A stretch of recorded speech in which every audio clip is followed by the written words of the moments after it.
Choice Hotels get you more of what you value. Comfort Inn, it's calling your name. Save on the stay. Oh, and free waffles are yours to claim. Book direct at choicehotels.com.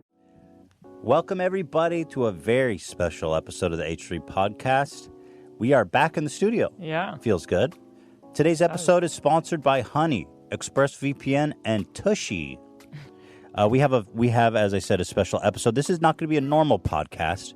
We are going to be responding in full to the notorious death of H3H3 Productions video made by Gokanaru. I'll give you some background, basically, to fill you in. And by the way, we have call-ins today from PewDiePie, JonTron, William Osmond, Shoenice, and Jimmy Lee are all calling into the show today. It's a blockbuster. Very excited. So who is Gokanaru? Excuse me. Gokanaru, I'm just going to try to set the stage as quickly as I can because it's a long video. It's like an hour and a half. Mm-hmm. So Gokanaru was at the time a small creator that had this viral hit, the death of H3H3 Productions. And it's an hour and a half ball buster of me. He busts my balls for an hour and a half. And he basically says that I'm a hypocrite, or he said his main thesis is that I can't take criticism and that I'm a hypocrite, I think, or such and such. People love this video. It is beloved by many, really, and it racked up like 1 million views, I think, which is incredible considering the size of his channel, right? Like, I think before it came out, he probably had 10,000 subs. I don't know. I may be speaking at turn. I know his channel was small, though. And now he has 140,000 subscribers. And this video put him on the spot, let's say. So we never responded to this video. People wonder why we never responded to it. Truthfully, the reason is that, or at least directly, is that, at the time it came out, especially, and even today, there are a lot of videos criticizing me on YouTube, and at a certain point, you really just can't even fathom responding to everything. You kind of just have to put on your blinders to an extent so that you can keep living your life and not just crumble. I mean, frankly, it is difficult to have so many videos critiquing you online, but that's fine. Obviously, I've muscled through it. Obviously, there's a lot to criticize here, so I'm not saying that they shouldn't be made. But then what happened ultimately was a few months ago, the video was removed by YouTube they updated their policy to include a clause that says creator on creator simulated violence, and at the end of in his thumbnail, he had him with a gun to the back of my head.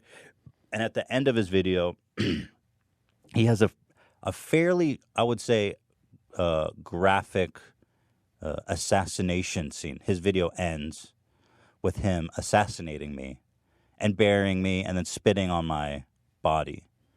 So it's definitely like a very unsettling, creepy assassination scene. And obviously that, to me, people speculate why it was removed. To me, when I saw that, I was like, oh, this is obviously why it was removed. Mm-hmm. And then there's further conspiracies that I was the one responsible for getting the video removed.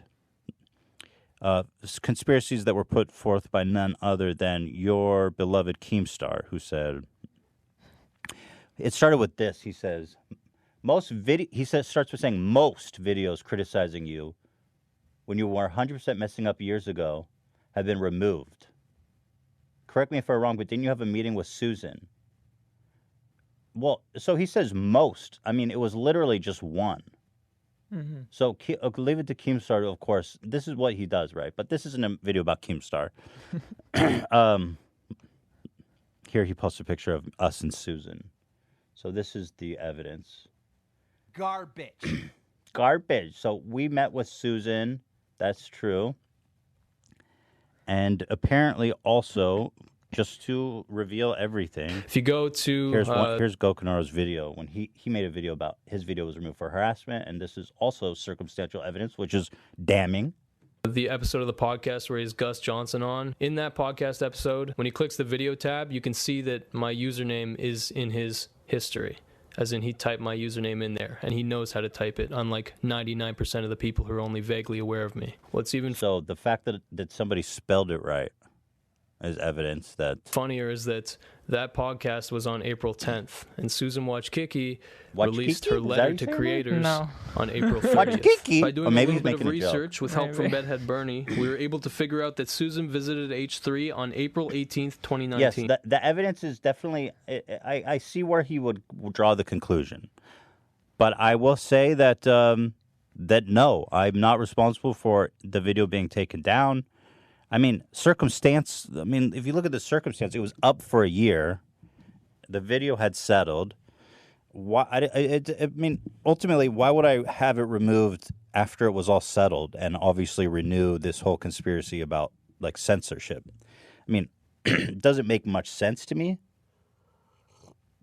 But the circumstantial evidence is clearly damning. But I will say that, no, I didn't have anything to do with it. And obviously somebody typed it in on this laptop. I agree with that. I don't know who it was. I mean, a lot of people use this laptop. So it may have been me. I don't know. But I didn't tell her to remove your video. I can tell you that for sure.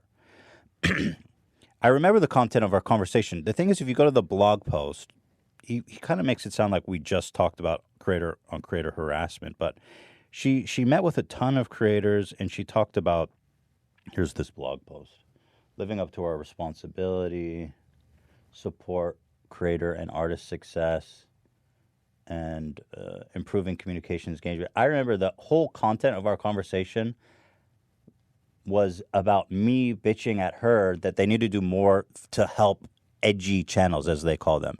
Because all of my friends with normal channels, their CPM rebounded.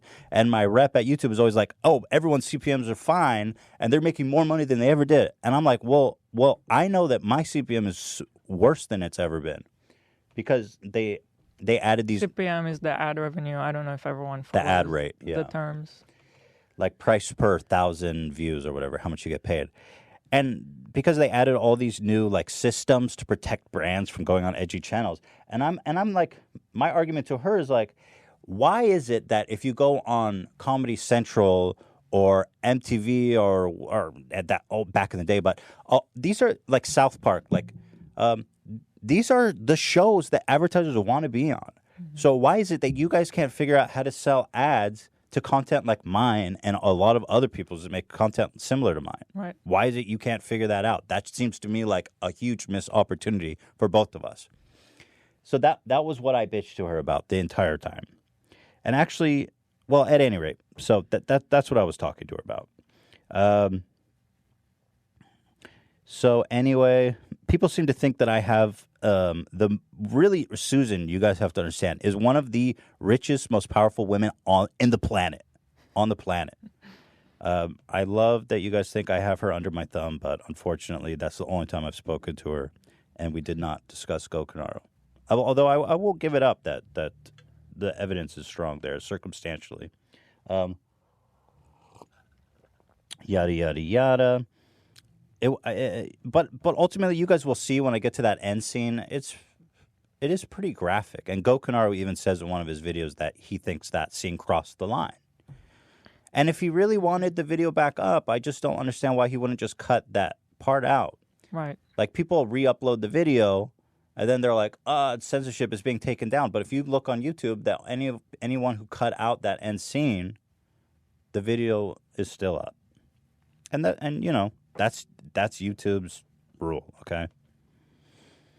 So this video has gained this mythical reputation of between this conspiracies with me and Susan and the censorship and like how it just went viral, that now it's just become this huge thing, and like people are reposting it like as some kind of anti-censorship thing, and that's fine.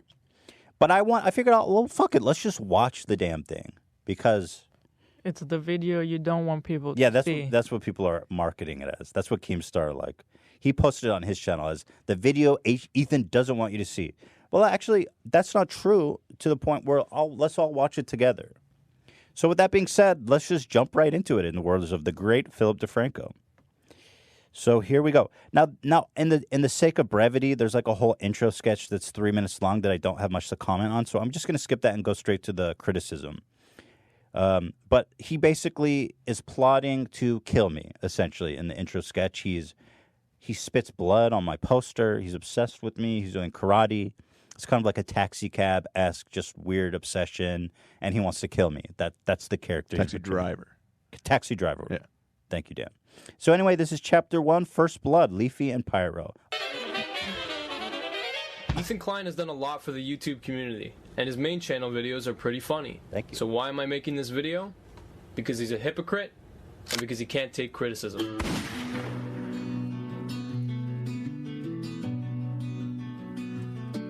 This whole story started with Ethan taking one big risk. Dude, his room, by the way, I know it's not relevant, but his room is so messy. Well, who are we to speak? Have you seen Well, our old videos? Yeah, that's true. But if you're making your big Magnus Opus, you'd think you would like clean up your room a little bit.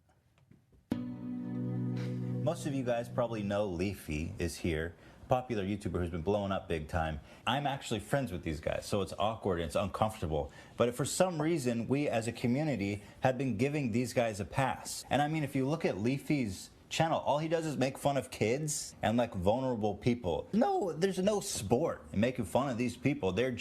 It's just sad. It's stupid, honestly, that we've all gone this long giving these channels a pass who are cancerous. I'm serious. So Ethan calls out Leafy for bullying kids and bullying disadvantaged people in his videos, and I'm not upset about that. That's not the issue here. The issue is this. And like, his room was clean in that shot. Oh, the conspiracy deepens. I didn't notice that. Me and Leafy are friends, You're friends with this guy? Me and Leafy are friends. All right, so you're friends with him. So how exactly did you get to this point? Like, actually, I'll let you play along at home.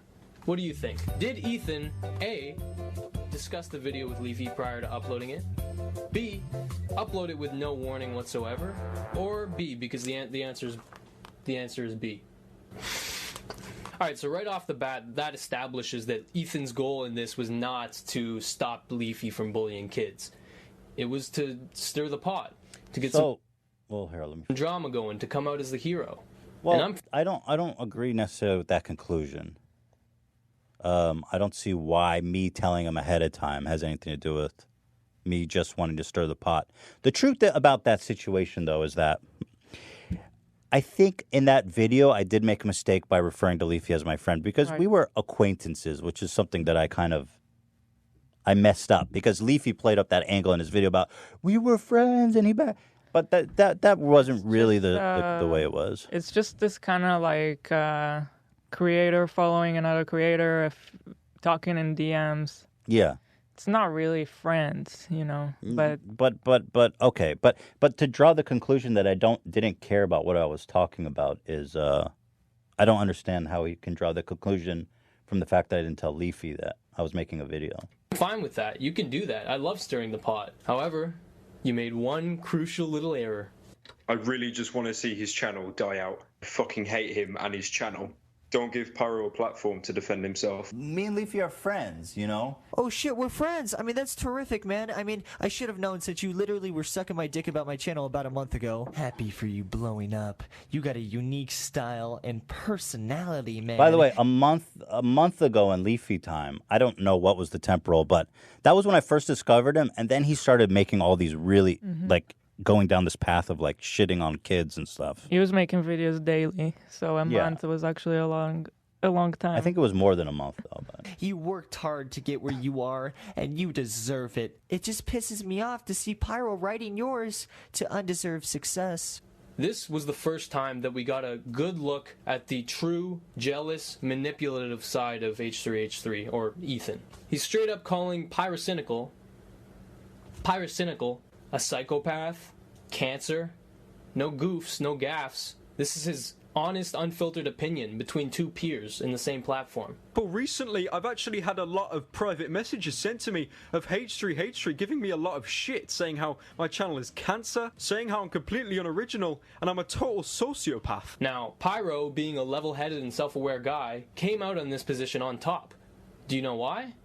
Because he knows how to handle criticism. He knows how to deflect it. He's smart. Now, even though Ethan said all this shit about me, and I'm pretty sure he'd kill me if he saw me in real life, I'm gonna respect his privacy and not show any of these messages. Except that one, because it's genuine. I always stood cross with the notion that I would kill him in real life.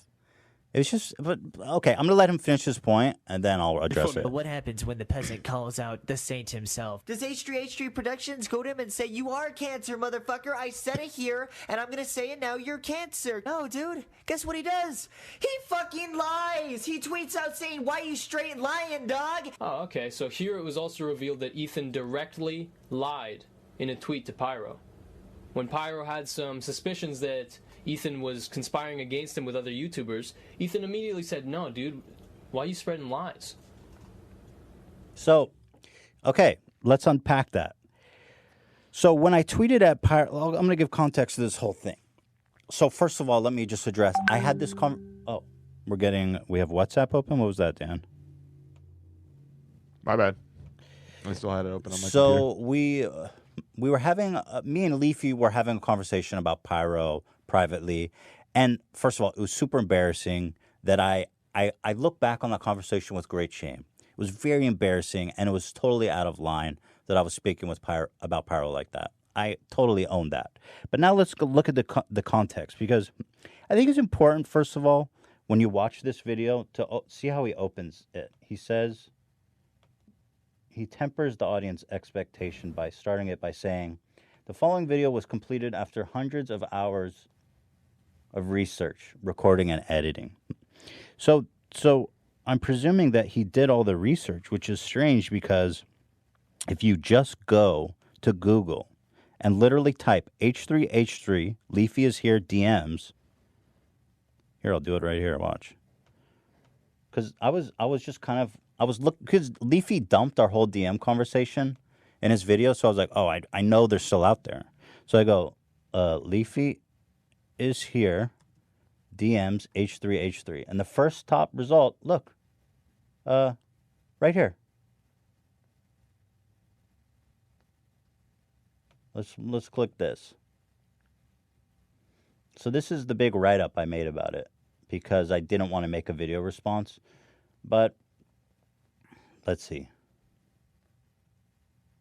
Basically, Leafy sent him, like, Leafy made it look like I was just railing on Pyro, but this is shit that Leafy was sending me. Pyro's a fucking psychopath. Yeah, he's a fucking rat, dude. God, I fucking hate this guy. He's a scum. Fuck this guy. Likewise, man, hopefully he just falls in a ditch. Yep, he's cancer. Literally told me not to associate with this cunt.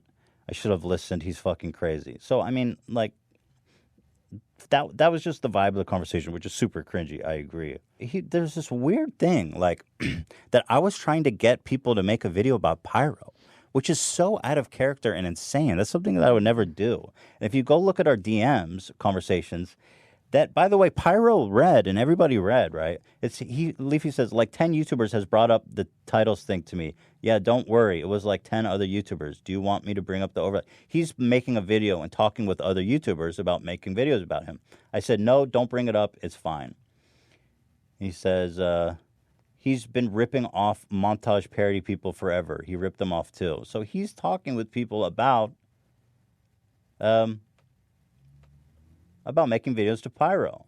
I said, this is between us, right? Yeah, don't worry. I'm not saying anything. I never said anything earlier either. It was just a few YouTubers saw the title thing. I said, thanks, man. No problem. We're all in this together. Fuck this guy. I said, you know what? I'm not interested in blasting him publicly. All right. You know what? Just leave it. It's fine. I'm sorry. And he says, you don't have to explain yourself. He says, if I bring it up, he'll stop and he can't do anything about it. I said, if I have an issue, I should confront him about it and not have you do it on my behalf. And that's where I left it. I said, if I've got a problem, I'll just tell him. I don't want to blast him publicly. Which is funny because in the video he cites, Leafy says the exact opposite, that I went behind his back. But again, he's citing Leafy, right? Like Leafy's original video. And if he did all this research, clearly he would have read my post. But like, just take it from somebody who actually watched the videos, right? Look at this. This also came up when I just typed H3H3 Leafy fucking DMs. Take it from this guy. Video is wrong about H3H3. The thing is like when H3 and Leafy were talking about Pyro, they were talking about destroying Pyro, right? But Leafy is the one that brought it up. This was Leafy's idea to destroy Pyrocynical. So the two of them start talking shit about how much they don't like him in the DMs. And somewhere along the line, fucking H3H3 drops the best meme line ever. Do not give him a platform to defend himself. And Leafy's all gun-ho. Let's destroy Pyro. But then as the conversation goes on, H3H3 realizes that, this is kind of out of line. And Ethan literally says in the fucking DMs, yeah, let's not do this. This is not cool. This is not a good idea. Let's just drop it.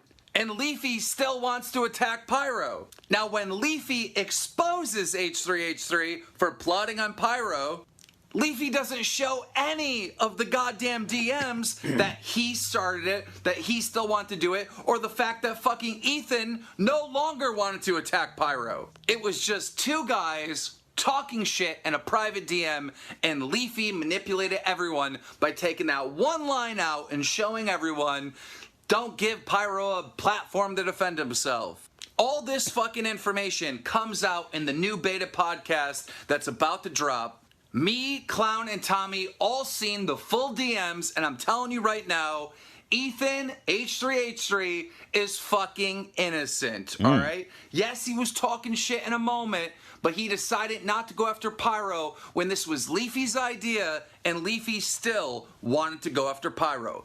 Leafy lied and manipulated everyone, like he has so many other times. You heard it from Keemstar. Wow. I mean, who is that guy? He seems like a really stand-up guy. Who better to speak up for me than Keemstar? He's actually got the right take.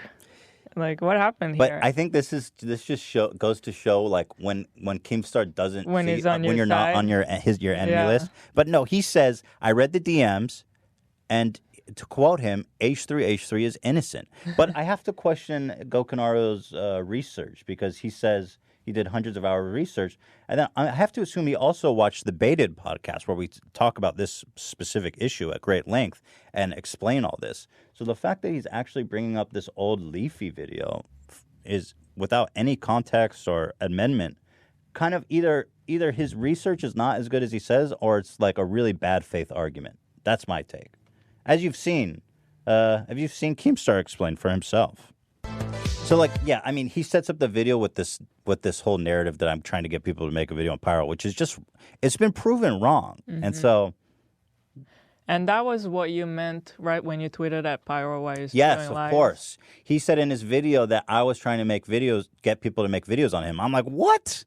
So that's why I said, why are you lying about me? Literally, because I was like, dude, that's crazy. Like, that's just crazy. Like, what are you talking? dog. Yeah. Oh, okay, so here it was also revealed that Ethan directly lied in a tweet to Pyro. See, based on what did I lie? I don't understand how could he conclude that? When Pyro had some suspicions that Ethan was conspiring against him with other YouTubers, Ethan immediately said, no, dude, why are you spreading lies? Because it was a lie, and you could have looked it up easily. Or I'm assuming you did see it in your research, but you decided to leave it out. So that's an interesting way to start the video. That's all I'm saying. Ironic.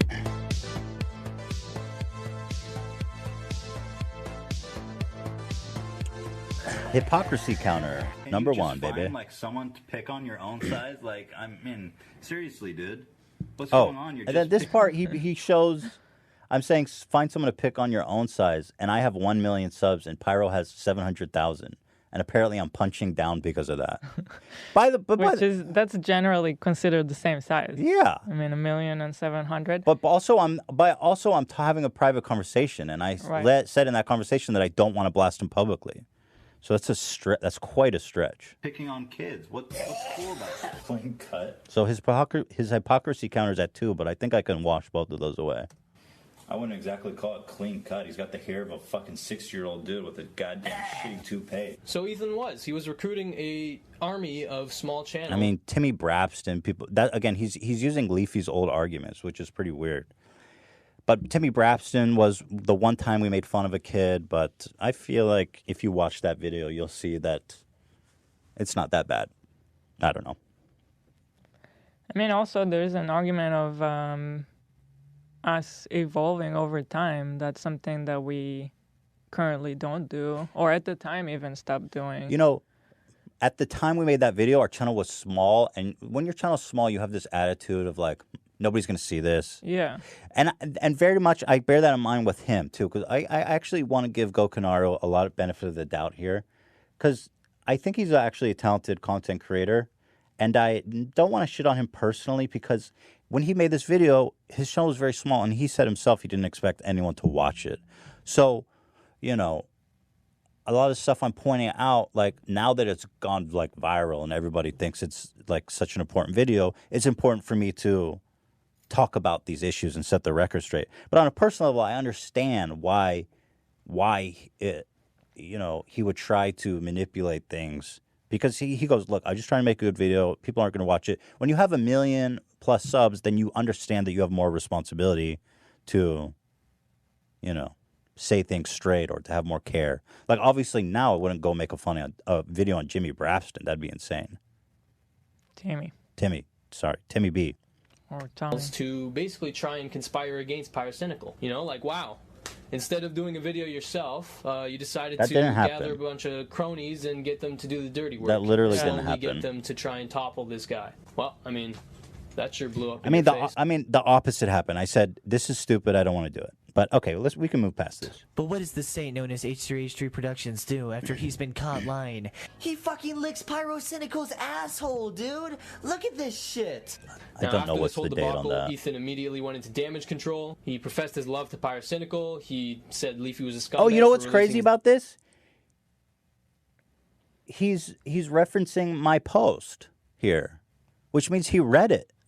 So I mean, DMs, and you know that's crazy, because he's literally saying I read the post, but I'm not acknowledging the fact that what I'm saying is factually inaccurate, which proves that this is actually a bad faith argument.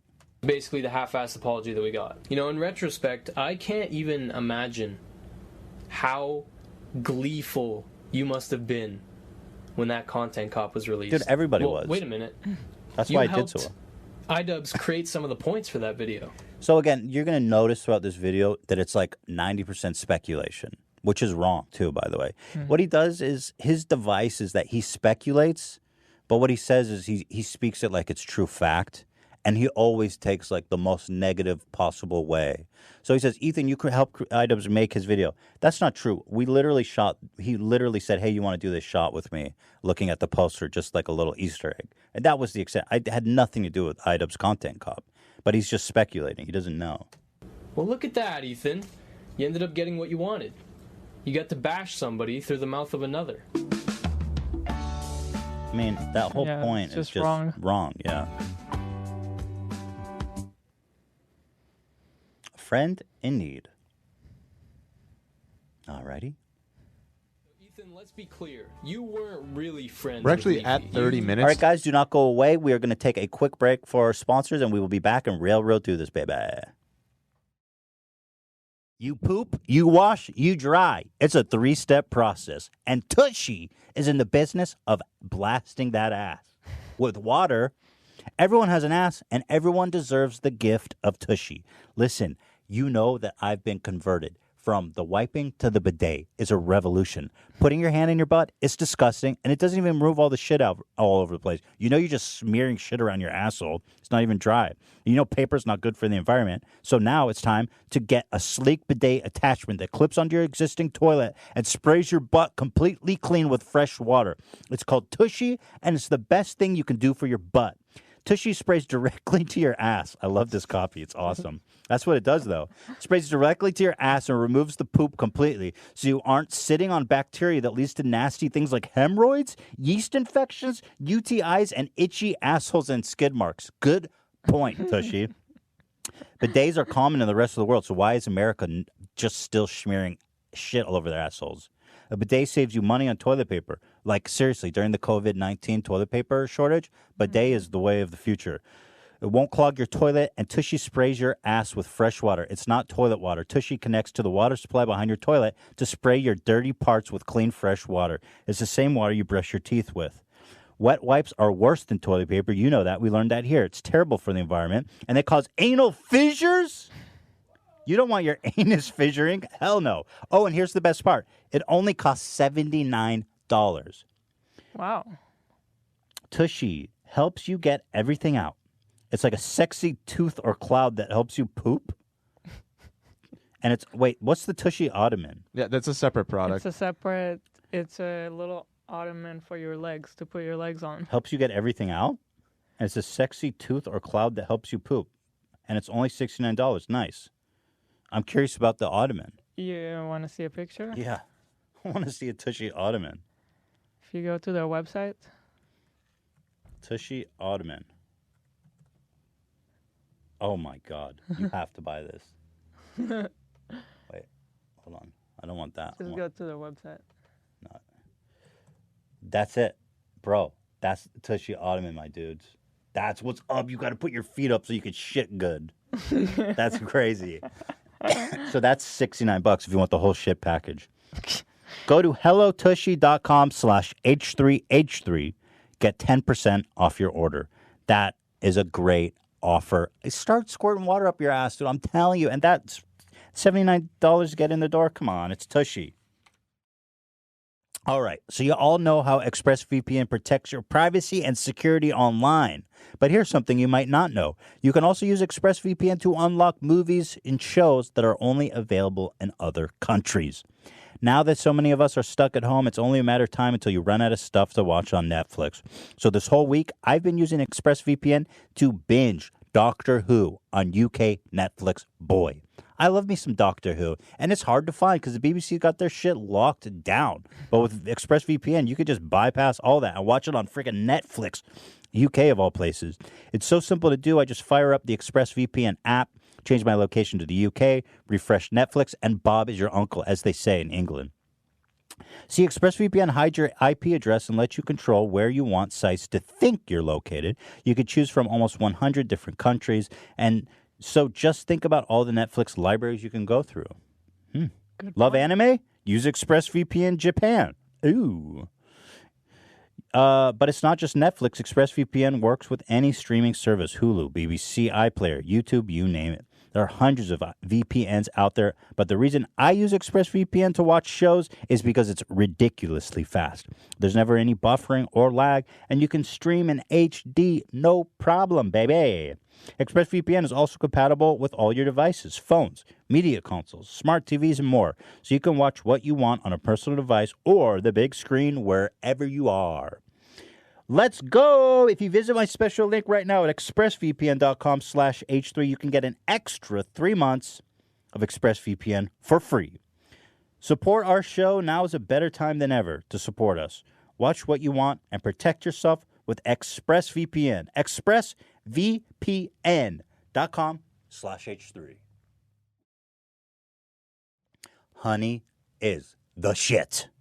We all shop online a lot. Now more than ever. But did you know you can make online shopping even better with Honey? Honey is a free online shopping tool that saves you money online. Honey automatically finds the best promo codes and applies them to your cart, which makes online shopping finally feel as easy as it's supposed to be. Now you don't have to neurotically check the whole internet for the best coupon code and know if you're getting the best price. Honey does it for you automatically. Take, for example, this. Either was shopping for jewelry. What was the website? Again, this is how it works. You go to checkout. You have no expectation of making money. And then as you're checking out, Honey's like, hold on. I got you, boo. Or bae. I got you, bae. And then it's like, oh, look, I just saved you $31. Literally, automatically. It finds this code. Boom. Save $30. It's ridiculous. Whether you're at Target, Papa John's, Sephora, Macy's, SE, Walmart, etc., when you check out, there's this little drop box down. All you have to do is click Apply Coupons. Wait a few seconds for it to scan, and voila. That's it. It's really that simple. What did you buy that Honey... Honey has found it's over 18 million members, over $2 billion in savings. Did you know Honey supports over 30,000 stores online, and they're adding more every day?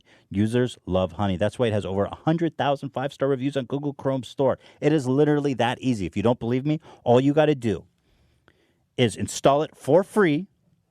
It's owned by PayPal, so you know they're the real deal. It's just 2 clicks. It's a plug-in. So go get it for free at joinhoney.com/H3. That's joinhoney.com/H3. If you don't believe me, just try it. See how easy it is. It's free. It's God-blessed. It's beautiful. It's honey. All right, moving on. A friend in need. Let's watch. Okay, so Ethan, let's be clear. You weren't really friends with Leafy. You Correct. talked in the DMs, you bashed Pyro together, Yes. but really you weren't friends. Yes. So already we know your definition of friendship is a little bit loose. JonTron, however, is undeniably a good friend of yours. I won't even deny that myself. John's the reason we came out to New York. John He is a gave great me friend. job producing when we were pieces of shit. We had no prospects, no money, no job. John said, "I'm gonna take care of you, kid. I'm gonna give you guys work. I'm gonna give you guys purpose." He brought us out here. So when JonTron gets in trouble for the debate with Destiny, where he said some controversial things, you kept quiet about it. I mean, you make it clear that you disagree with what he said, but you stay silent pretty well. You don't discuss it publicly, which is okay. That's a perfectly fine response. He loses. Does nothing ever happen with the belt? I don't think so. Interesting. Why the belt?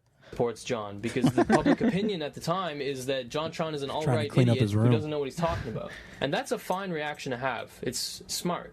Okay, just keep that situation in the back of your head for a bit. Now, around the same time, PewDiePie gets in trouble for some bullshit, complete, horse shit. And Ethan, you vehemently support PewDiePie, and you should, because you're his friend. And because he's right, but also because you're his friend. You should always support your friends. No. No. I mean, that's just that. First of all, that's like, I mean, I disagree with that premise. The thing is that I defended PewDiePie because I thought, first of all, I came from a place of being able to speak on it because I'm a Jewish person, but I felt like it was totally bullshit that people were calling him anti-Semitic. I mean, it was just he really isn't, and so to say that because I didn't defend John. Also, to me, the argue of you should always support a friend, that's more like what you do behind the scenes. Yes, you should always support a friend, but that's more of other stuff that you wouldn't see anyway. Whatever we do to support our friends. The thing is, and I say I disagree with John's take, so obviously why would I come out and support him? But I didn't. I was very communicative. I talk with John all the time. I was talking with him throughout that whole controversy, and trying to support him the best I could. But okay, let's see. You should always support your friends when they have more subs than you and public opinion is on your side. Oh. It's a joke. He's not. Wait, John had more. What is that? John is a big channel. I don't know what he's talking about. Right. He says I only supported PewDiePie because public opinion was on my side and he has more subs. But wouldn't that go against his theory that he's leading to is that I criticized PewDiePie when he said the N-word. So I was going against public opinion in that Serious, instance. there's a big difference, guys. Context matters. As a Jewish person, I'm not offended. Flash forward. Belt. PewDiePie's in hot water, man. He said the N-word. Yeah, he dropped the N-bomb. But the situations are completely different. Well, I don't understand why this is proof of anything. He dropped it pretty hard. It was more of just like a Hiroshima. It's pretty much worst case scenario. When they drop nuclear bombs and the people out on the street have shadows left over imprinted on the sidewalk. It's like that. Get off your high horse, you pompous fucking prick! Oh my god! I don't think Felix is a racist person, but god damn, he really kind of just was really comfortable using that word. That really just kind of, I love that. Oh, good guy. The guy just put it dropped down. the N-bomb. Yeah. So okay, on this point, I'll totally own that this was a really bad take and a huge mistake. You know, in my mind, I was rationalizing. Obviously, I knew that I had said the N-word when iDubbbz was on the show. The context of that, of course, was that we were having a iDubbbz famously would say the N or F-er. And I was like, how do you get away with saying that, you know? And then I started saying it, and then it turned into what I thought was a joke where I was saying that. But in my mind, I was like, well, we're having a conversation about this word, and I wasn't using it as a pejorative insult, right?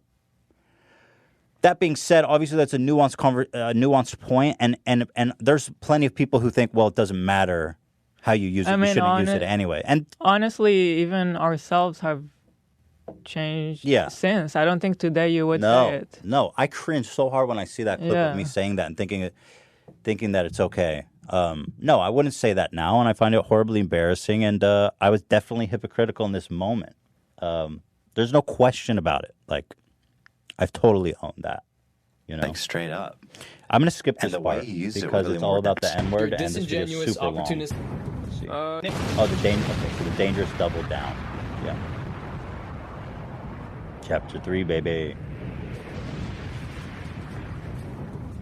Ethan, why'd you do this? Because it's a hot topic, and you want the public to know that your views are rock solid. Do you know why I know this? It's because you're a disingenuous, opportunistic person who is not afraid to ride the wave of hate, so long as it stays away from you. But it didn't. Do you think we should throw it now, Dan, to PewDiePie? I was thinking at the conclusion of him talking about all of this, but whenever it feels appropriate. Well, this part is also about him, isn't it? Right, that's what I was saying. So after that, called out for this one, big time. Because people saw you got a little too cocky. You got a little too confident. H3H3 uploaded this podcast to YouTube. That's true. I'll own that. I think I was too cocky and confident, and I thought, I'm going to do a whole episode about the N-word, and is it okay to say the N-word? And I brought Eat That Pussy on, and we had a whole... But, yeah, I mean, I totally agree. I was way too cocky, and that whole episode was outrageous, you know? And it has over 28,000 dislikes on his most recent podcast. Almost more dislikes than likes on this thing. They think that Ethan H3H3 is being a hypocrite because on his podcast he said the N-word too. So I'm sure H3H3 will clear this up in his next podcast. So definitely no hate to H3H3 or anything like that. He's a great dude, and I know he'll come back from this, obviously, right? I think he's just going to have to explain it more. You're right, Johnny boy. Papa Ethan can do no wrong. He'll explain this all away. He'll make us understand. We can be...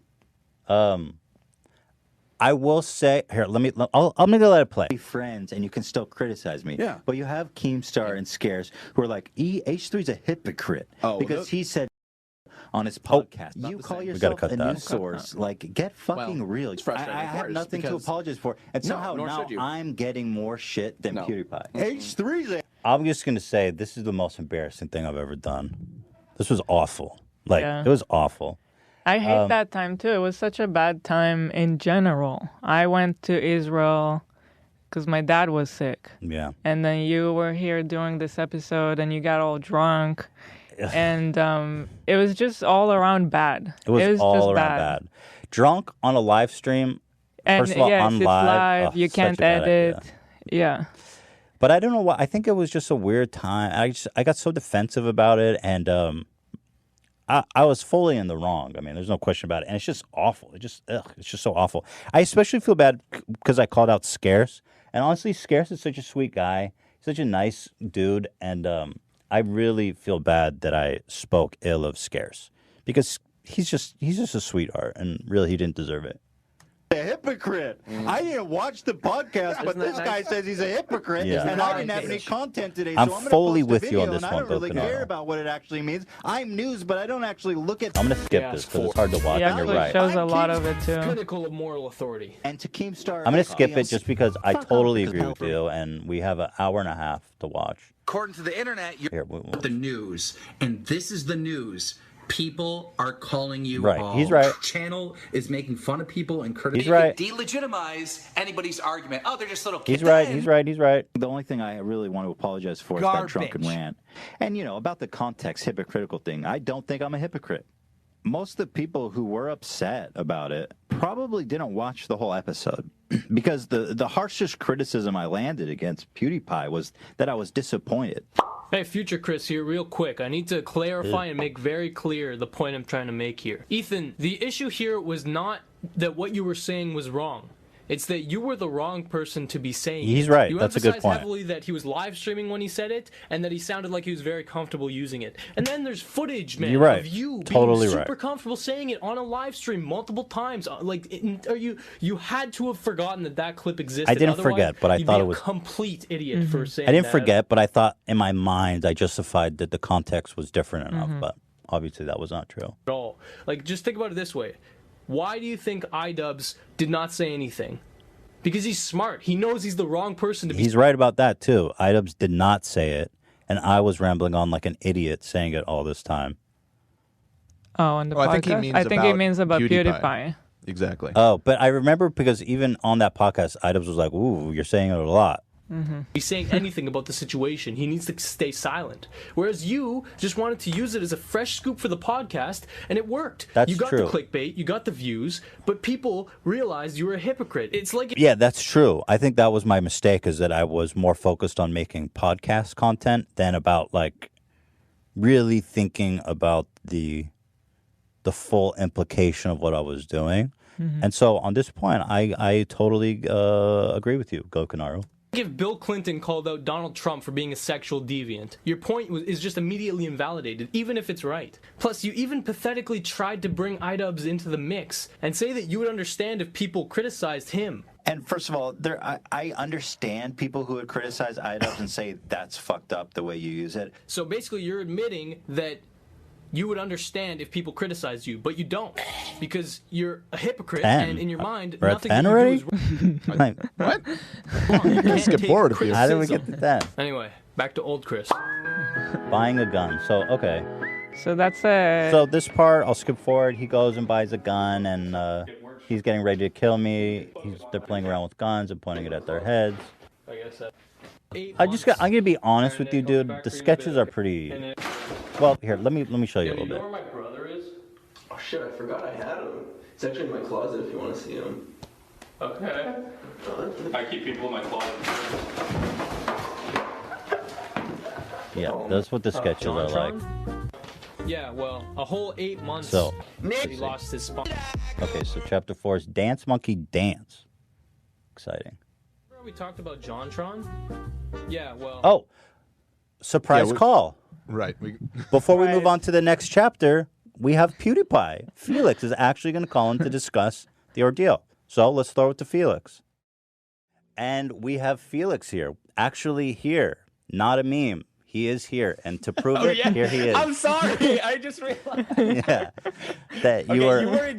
I was in Japan at that time, and then, yeah, I have no excuse, actually.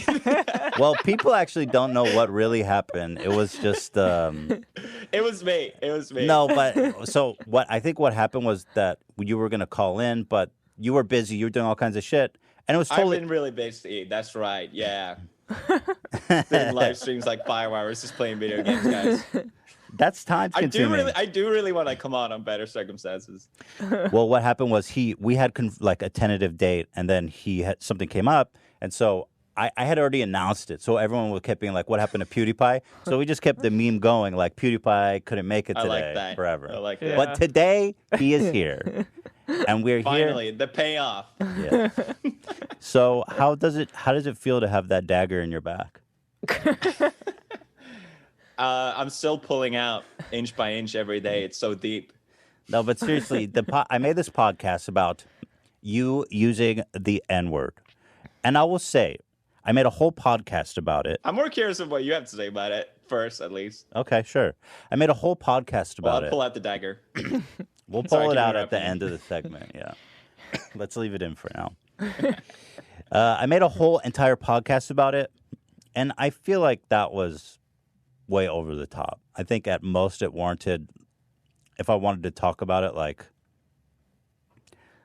like a short commentary. But the whole Did thing... you do a whole podcast about it? Because I've only seen like a small clip of it. Well, there was a whole podcast about it, and we brought Eat That Pussy 445, who's a really funny YouTuber who's black, to comment on it. Which, I see. which, by the way, he said he wasn't offended by it, and I knew that. Okay, well so, then I'm absolved.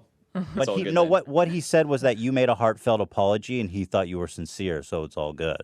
And that was kind of what I said too. Yeah, I can see it. I guess like in a way, I didn't expect you guys to defend or anything because I admitted that it was wrong as well. Like that was my apology as well. So that's just kind of how I felt about it. Well, regardless, I do feel like I that podcast was definitely a mistake, and I should have just kept my mouth shut. And clearly, I wasn't trying. I don't know if that was necessarily the case. Like I don't think just like even if you're friends, you can still criticize. I know what I did was wrong. The whole podcast was definitely a mistake, and I do apologize for dogpiling on you. I mean, it's all good, man. If anything, I was so overwhelmed at the time, and I remember seeing it, and people were just mad right away, and I'm like, low key, just like, okay, I'm glad some attention is away from me at this point. Yeah, there you go. See, that's some real friendship.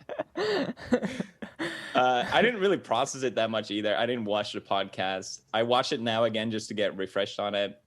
But it is what I said earlier. Like I knew what I did was wrong, so I didn't expect people to be like, "No, he's right," because that wasn't my sentiment either. Well, there you have it. In short, what do we take away from this? People on the internet really like to get mad for other people's sake. I get that a lot. That is true. Yeah. Yeah. What do you think about people who are super angry and then fans kind of do it for you? I feel like this is a thing that's been going on for so long. Like it's been like when was it? 2018. Yeah, it's been a while. Yeah, it just feels a bit dragged. Like I wish people would stop bringing it up altogether. I just want to move on from all of it. Amen, brother. Yeah. Me too. That was part of my. It's my shit too. Yeah, I agree. Look, at the time, I thought there was like some kind of nuance about how I was saying it in the context of a conversation about it. That is a bit. It is different. Yeah. But like ultimately, it's a tough argument to make. Yeah, I don't it's think not you made that point. We should have never said it to begin with. It's not. It's too nuanced of an argument to make to really. It's rant not on a podcast. Yes, about. exactly. So obviously it was a mistake. I do love you. I think you're a terrific guy, Felix, and I think you are jacked. You've got 6 rock hard Let's abs. get it. Floor gang. Hell yeah. And I'm fully torqued for you. All right? Okay, dagger out. That's it. Dagger out. All right. All right, dude. Thank you very much for calling in. I appreciate you, and I wish you well. God bless you. God bless. God Papa bless you. All right. Remember how we talked about JonTron? Yeah, well, a whole 8 months after he lost his sponsorships and, he was basically ridiculed off the internet, well, you had him on your podcast. Oh, you've always been an incredibly generous and gracious friend to us. Thanks, dude. And I genuinely love this guy. And we miss you. I know, I miss you too. It's been too long. Now that I'm officially, guest number 600,005. Not that many. Not that deep. Just kidding. Did you see that reaction? Like, that signals to me that JonTron wasn't really welcome on the podcast. So again, this is like so crazy not true. speculation, okay? Like John, first of all, we've been trying to get him on the podcast since the beginning. He lives in New York. We live in L.A.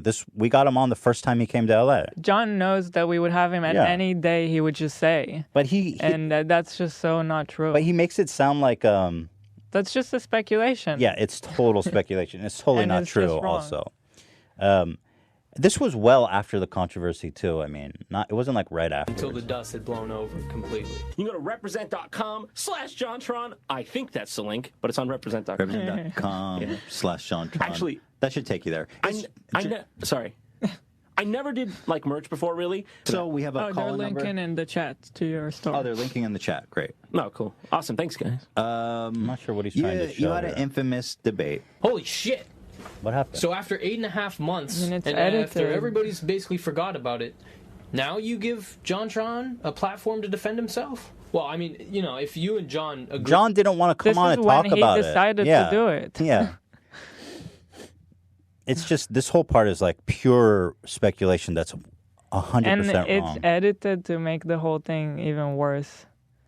Yeah, I mean, with it was like a full podcast, and he's just cutting awkward looks and stuff. Yeah, looking way too deep into some like facial expressions. I go. He's like, you see right there?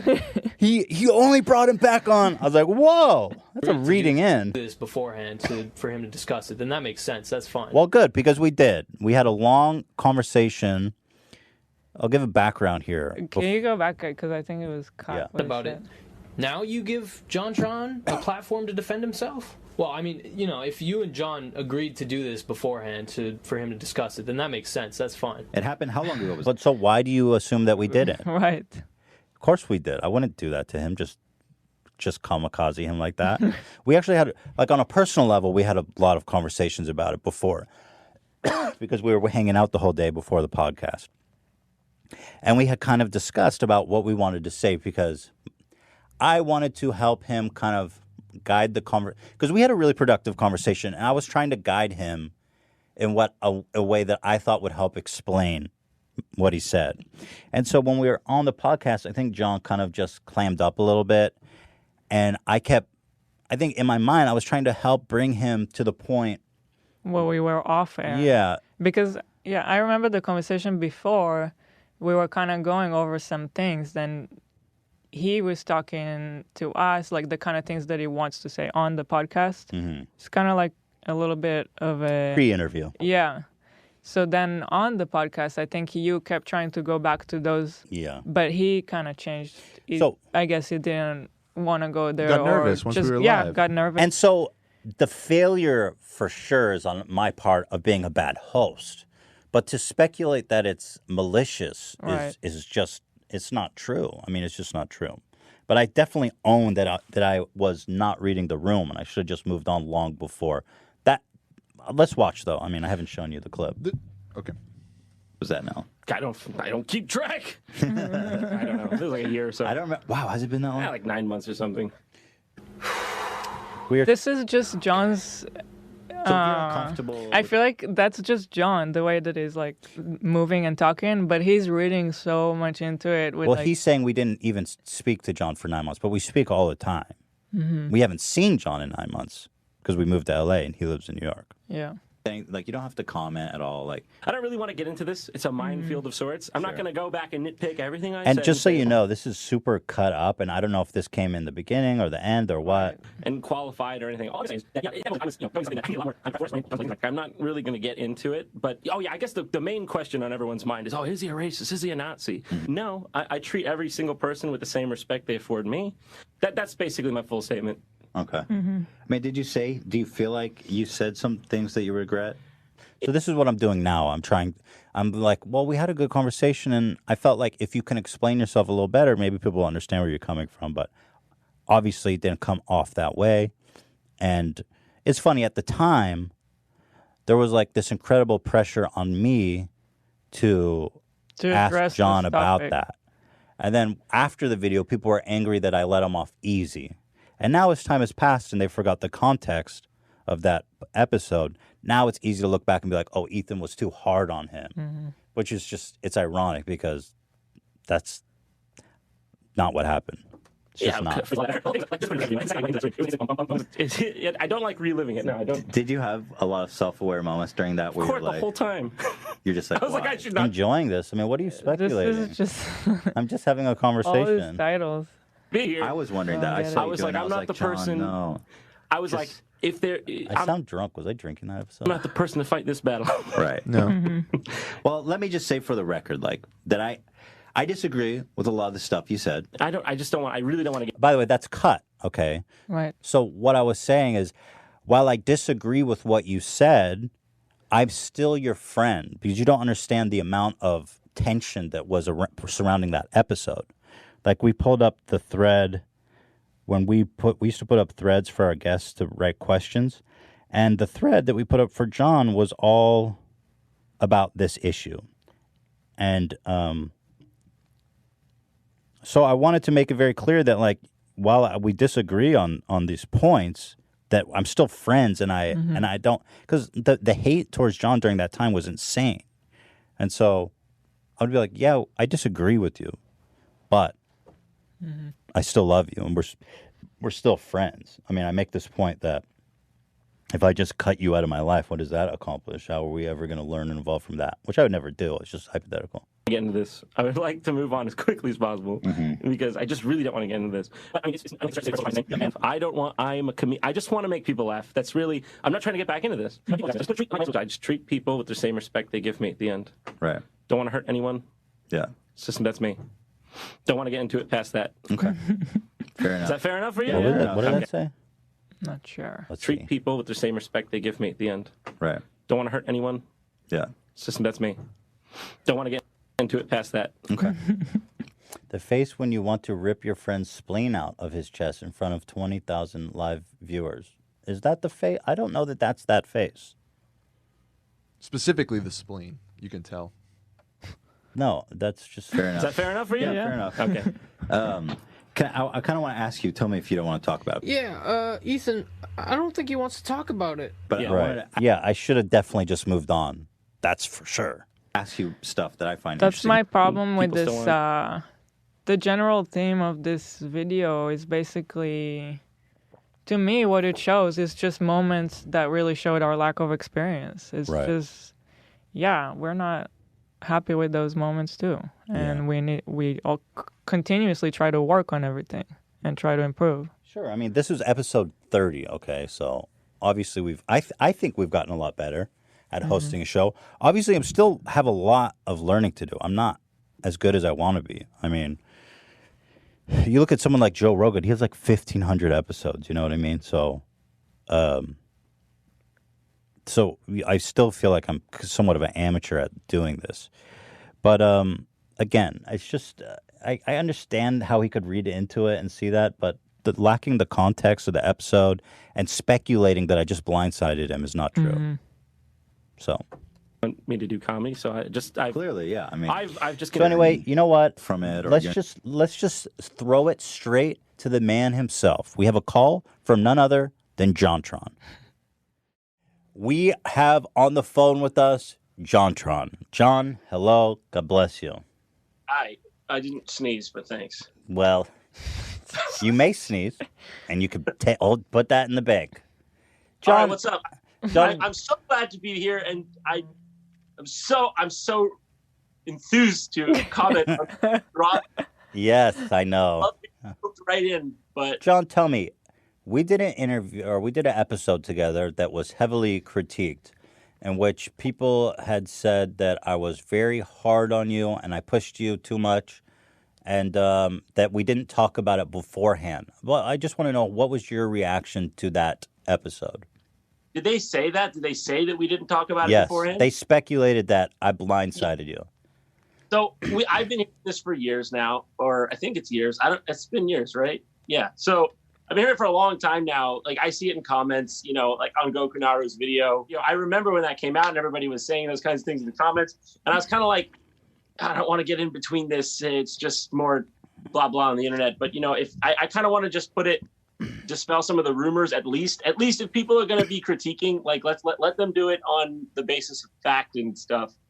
So, or if people want to be critiquing, let's let them do it on the basis of what actually happened.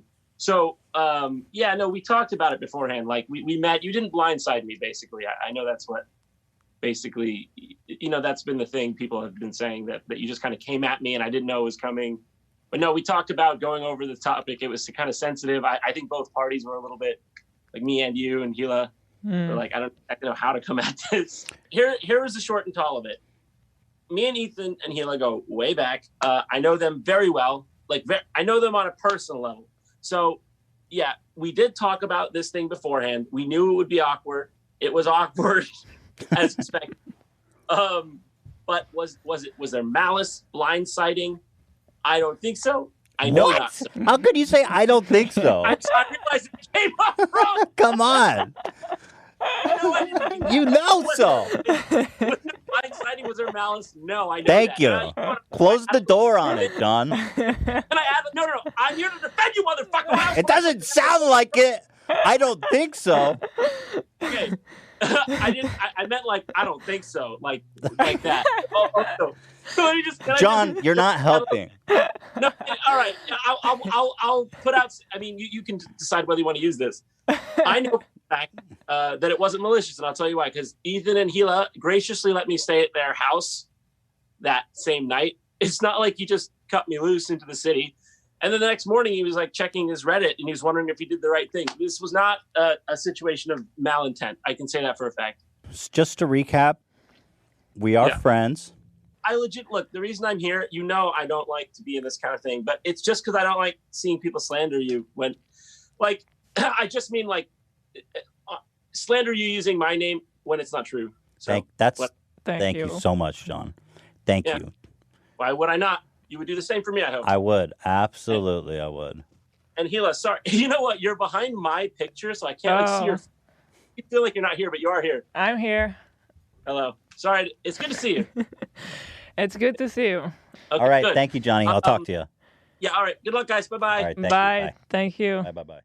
I saw this podcast. It made me realize that Ethan is the Iago of YouTube. He isn't friends with you unless he has something to gain. Maybe he's friends like Leafy friend, like that kind of friendship. But unless you have something directly to benefit him, you're not friends. Like, seriously, notice how everybody who he openly claims to be his friends, all the friends he includes in his video. Ty Lopez. Oh, that's funny. By the way, JonTron is just as famous as anyone here. Right. I don't understand that point. By the way, JonTron is my dear friend. He's probably my closest friend, as close as any of these people are. Ty Lopez, though. How did Ty Lopez end up there? More successful than him. It's because he's opportunistic by nature. I don't.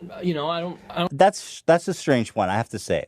People always gravitate to other fellows in like a similar stratosphere. So it's just because you have more to relate to. To say that I'm opportunistic, like, I mean, me and iDubbbz are friends. We've made a lot of content together. I mean, I do have non-famous friends, of course, but what do you want me to say about them, dude? Do you want me to tell you everyone I hang out with and know?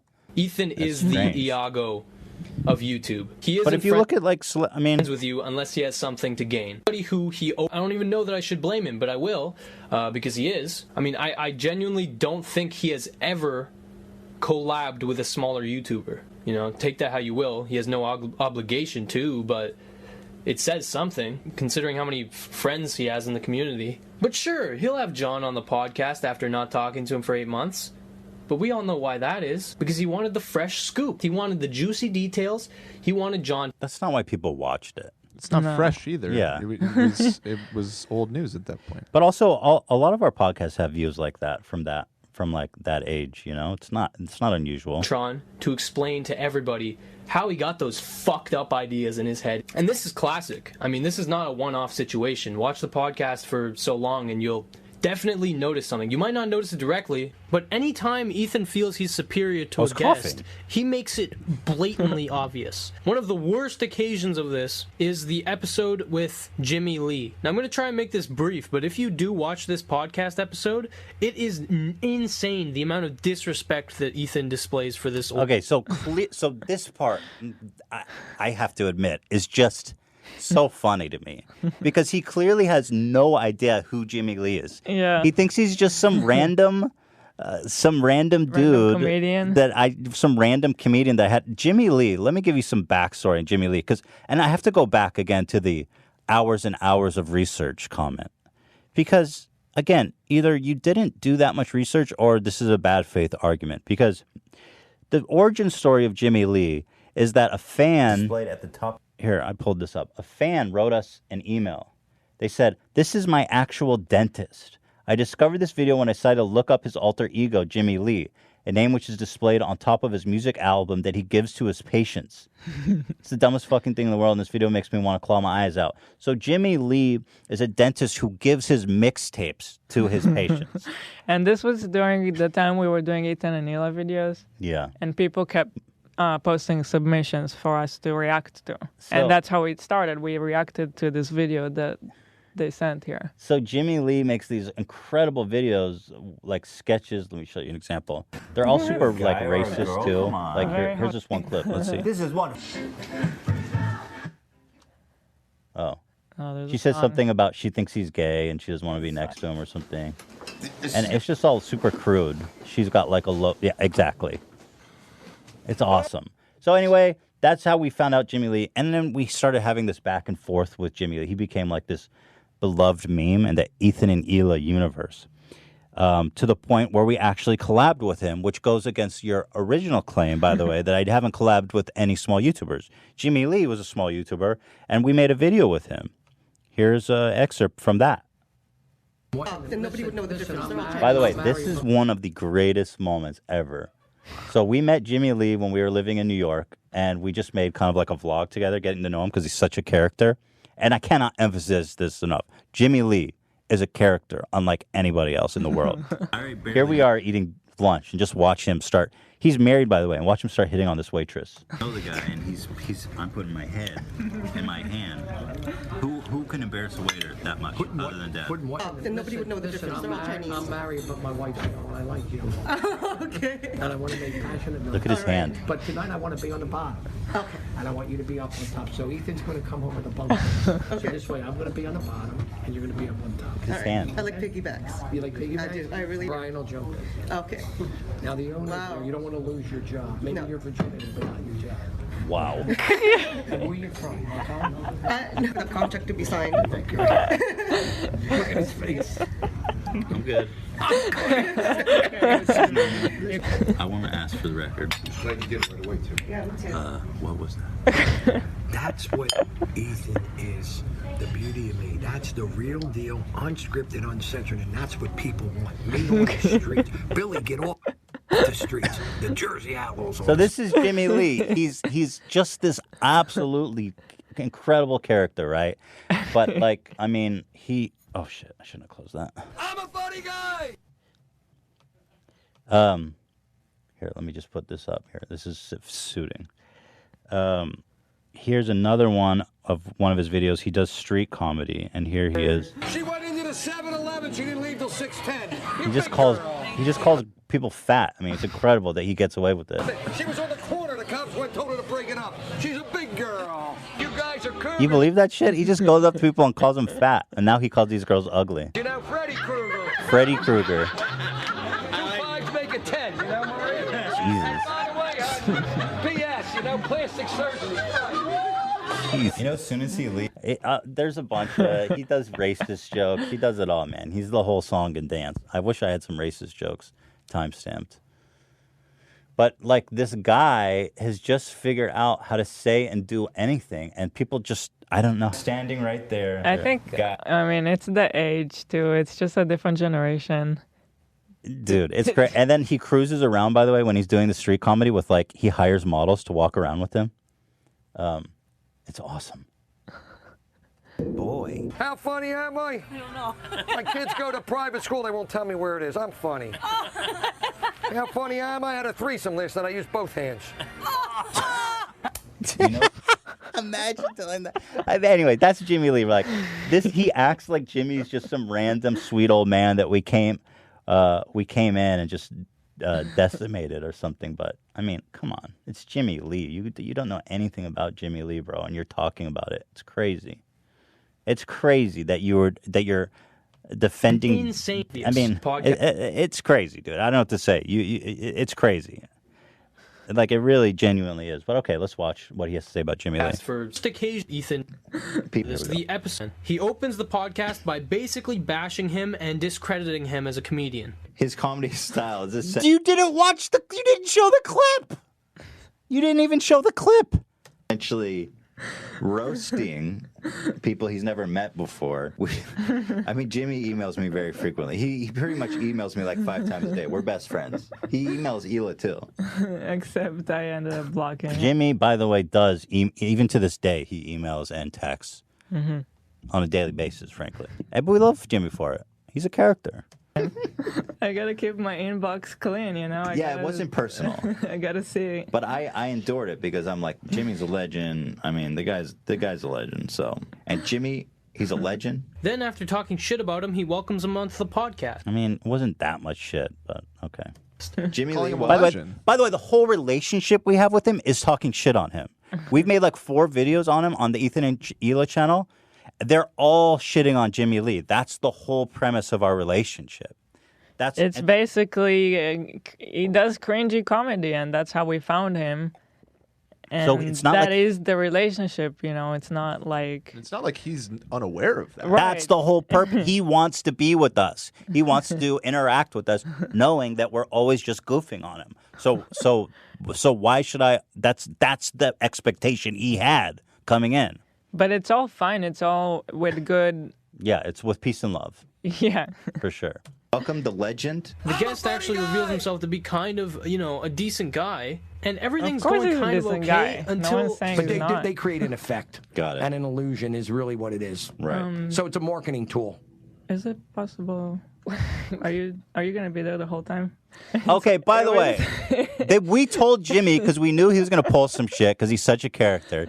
We told him, you can't, I don't want you to bring a camera in the podcast studio because it's This is a small small room. and it's distracting. And then sure enough, we start recording and this camera guy slips in the door after we started recording. Not one. There was one guy there. Oh, there was two. and one guy here. So like, I agree, it's awkward, it's a live show. But like, again, But the guy, like, for me, every time I was looking at Jimmy, the guy was here, like, trying to take pictures of us. It's like, I can't talk to you when the guy's in front of me. So, I mean, it's easy to point Hila as being, like, bitchy or something. But, like, again, we said they'll bring the cameras in. And then there was two camera guys. They came in. I'm like, Jimmy, just use the footage from the podcast. Yeah, we told them you can have all the footage. It's a little hard for me to focus on. They're getting right in their face and shit. We have 3 cameras in here, Oh, Jimmy. I mean, There's cameras. I don't mind the guy here, but it's hard for me to focus on you when. It was 3. Get out, dude. Oh, can he stay and do stills? Or no? Stills, not really. I just don't know. We took photos together. We'll It's do the just stills. Jimmy's. Okay. All right. Okay. Sorry. This is pretty much what we expected, though. It's part of the experience, Yeah. for sure. Well, And for some reason, this interaction gives Ethan the green light to just fucking ruin this guy's day. like it's no. Again, I don't even know. That's based on nothing. That's just your narrative. Your hours of research didn't even take you down the Jimmy Lee hole. You don't even know our relationship. I mean, that's just a bad faith argument to show Jimmy Lee. Secret, like, between us that it can be awkward for people to be around you, right? Like, you know that you elicit that response. Why do people... Dude, you have to go watch the video I made with him. You don't understand. That is his existence. Like, to say that was the green light for me to shit on Jimmy Lee just proves this is a bad faith argument. He focuses heavily on the fact that his jokes are dated and they're kind of racist in a way. And oh my god, did you see that? Look at this. My god, Ethan. So we just got a good look at the Google Doc he uses to question this guy. And wouldn't you know it, it outlines every single question he asks. For me, and I got a big outfit. And So when you're a successful dentist. What is your passion? Is it comedy or dentistry? Well, I wasn't doing this for money. I'm not making money doing it. It's a Right. passion from here. So what does your wife think about the... She thinks I'm nuts. And I got my oldest son that thinks I'm nuts, and my young one thinks I'm hysterical. What does she think about all the female attention you get? It even has some of the fucking jokes that he uses. Jimmy emails me very frequently. He pretty much emails me like 5 times a day. We're best friends. He emails Hila too. Except I ended up blocking him. So now we know why he was so pushy during the JonTron interview. When he has an agenda... Well, okay. I mean, this criticism is just strange that I have notes. Yeah. I mean, why is that a criticism? I mean, I'm an amateur podcast host, and I try to formulate my thoughts as best I can. I mean, I agree that it's best. I've learned that it's best to be prepared, but to avoid it as much as possible. That's what I've learned over time. Yeah, you don't script it nearly as closely And we're as that. still And obviously, it takes trying practice. too. And we've experimented with different ways too. It's just, this is all a learning experience for us. But we've done ones like that, and then we've done ones with no notes to see how just a conversation goes. But I don't see why is that here in the video. That's just... I don't either. And I mean, I accept the criticism, of course, that I'm not a good podcast host, and I'm always trying to improve. But it's almost like he just saw like my notes, and he's like, "Oh, I can use this in some way to show like I found something out that I wasn't supposed to see." But there's really nothing incriminating about me wanting to have notes. I mean, I'm just trying to be prepared. He just goes with it. He doesn't give a fuck. He doesn't even listen to what the people are saying. He asks the questions he wrote down and doesn't even care to transition them properly. That's kind of a personal Yeah, question. that's true. I mean, that's probably true that especially at that time that that I was too reliant or I wasn't, engaged. My fear as a podcast host is like that. Back then I had this issue. I was like, I don't want dead air, and my fear is that they'll stop talking, and then I won't know what to say. Right. So I was always trying to load up the next question in my mind because it's like this. You want to keep the show flowing, but you also want to have a natural conversation. So this was kind of what I was balancing with. And especially doing it live added an extra layer of making it stressful. Right. Because it's live, and every little, I don't know what's the next question is, you notice it immediately, and it's awkward. Yeah. Back then, too, I want to point out that we, not only were we doing it live, but you guys would always have the Twitch chat open during the show. Yeah. Which we realized was a terrible idea because then you're being way too receptive to the feedback. And I remember during that Jimmy Lee episode, it was just a wall of people saying, "Oh my God, this is so uncomfortable. This is so cringe." Blah blah. Blah. And that gets in your head, right? Yeah. And I mean, that was a mistake as well. Yeah. But it's convenient for him that he goes, "I'm just going to talk about this real fast," because you don't have any context. You don't actually show any of the episode. And you're just painting this whole narrative and speculating on shit that's just 100% untrue. I mean, the only thing that is true that I'll own and that you're right about is that I was and still am a bad podcast host. But is that really enough to say that I'm a bad dude, which I think this video is trying to say? I mean, I don't see how that equates to me being a bad person. Question, right? It's funny because who would do this? That's why I don't get the people. Don't get that's why it's fun.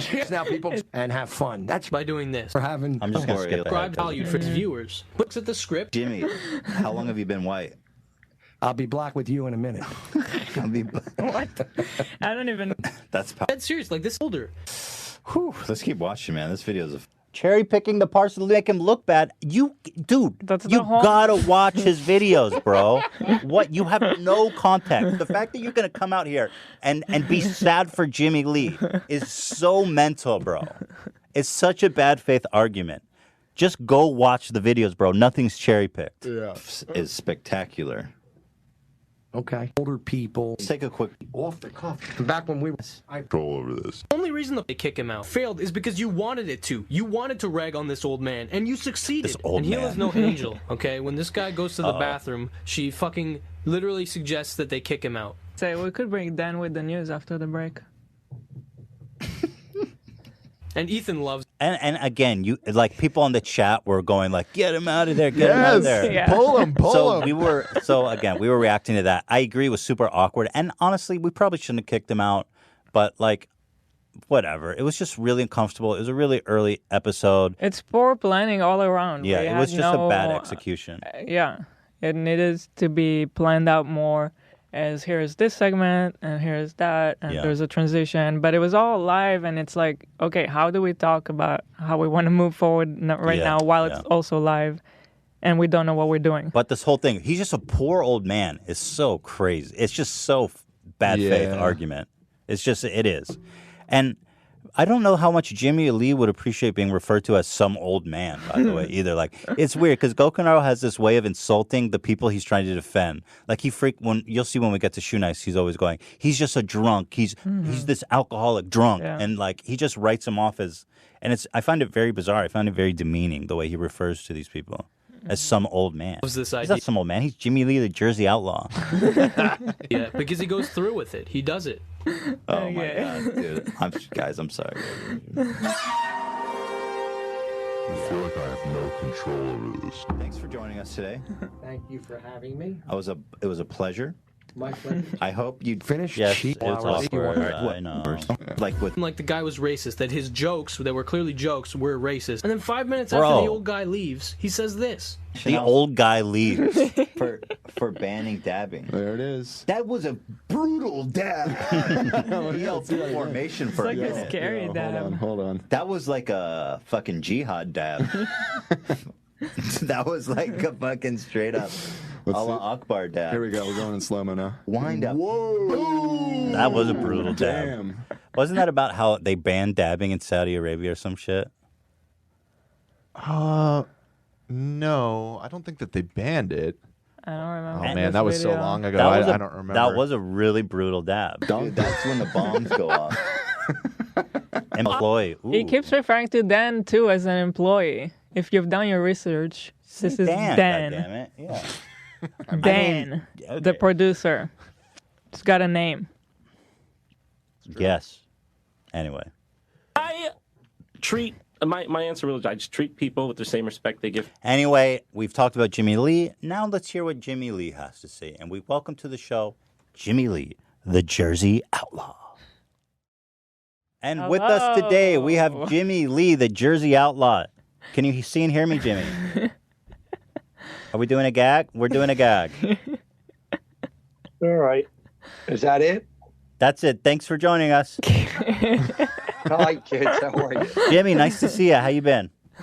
Well, I'm all right. I had a rough week there, Ethan. I went to my doctor to get my prostate checked, and I said, where do I put my pants? He said, next to mine. I left.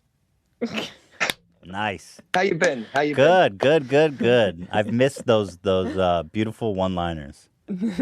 Our podcast episode we did together. How did you feel about that episode? I mean, did you feel that I was rude to you there? Well, there were a lot of comments that you were, and then I guess I got asked to leave, but didn't figure it out till the end. And I never had a problem with you, but I think people that watched it did. And some people said you're mean, and some people said I'm mean, and it was like a catch-22. But me being a performer, I know you mock me, and I mock people when I'm on the street. And, I don't take that personal because that's part of the act. And, being an entertainer, you have to roll with that. So, did you want fresh material? It's always fresh. All your material's fresh. You want a new joke? Just give me whatever you like. Well, I was with an orphan girl last night, made love, and then when I got done, she said she wanted to go to church to find her father. No good. I like that one. That is good. It just took me a moment. I was processing. I think I didn't get it. She went to church to find her father being God, right? Well, father, meaning she doesn't have a father. And she's an orphan. Father in the church. Yeah, it's a lot to chew on. That's a good joke. My wife's giving me trouble. She's giving me trouble. Why? My wife's giving me trouble. I took her to the presidential suite at Motel 6, Hilla, and we're making love. And I said, honey, why are you so quiet? And she said, I'm in the bathroom, you idiot. And I said, stay there. I'm doing better without you. So we're not talking now. That's a shame. I'm sorry to hear that. There was, Ethan, a round bed above the, a round mirror above the bed. It said objects may appear larger than they actually are. And so, right, of course. And I told her she's a lousy cook. I said, if you could cook better, we could fire the chef. She said, if you could screw better, we could fire the chauffeur. You see? We're fighting, the wife and I. If you could screw better, we could fire the chauffeur. Yeah. In fact, she's fucking the chauffeur. Right. Yeah, well, I told her last night, I said, do you want to have sex? She said, no. I said, is that your final answer? And she said, yes. So I phoned a friend. And that's when the fight started. Well, that makes sense. You shouldn't be calling other women, Jimmy. Yeah. So I'm still doing my thing.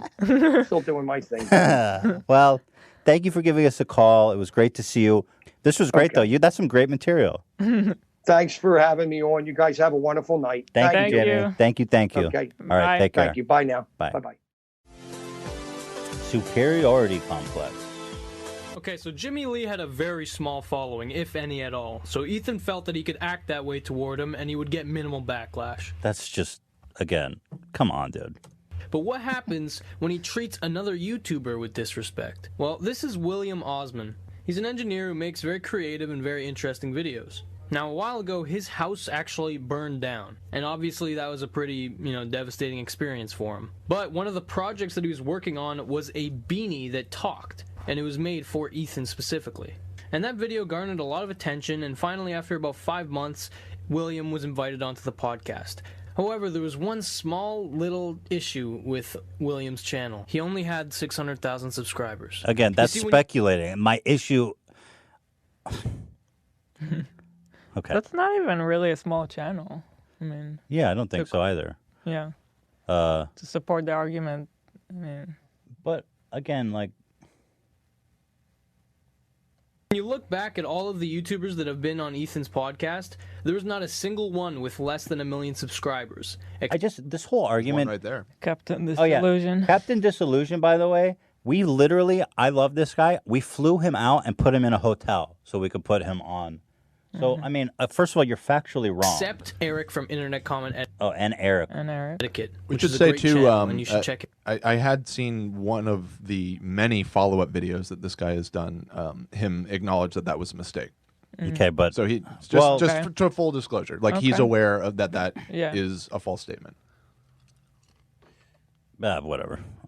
I mean, we're reacting to the video that these people are not watching his follow-up. Oh, I agree. Yeah. I'm just giving him. But he is included always with Jack's films. And That's not true. We had Eric on so many times without Jack. We had him on like more than anybody.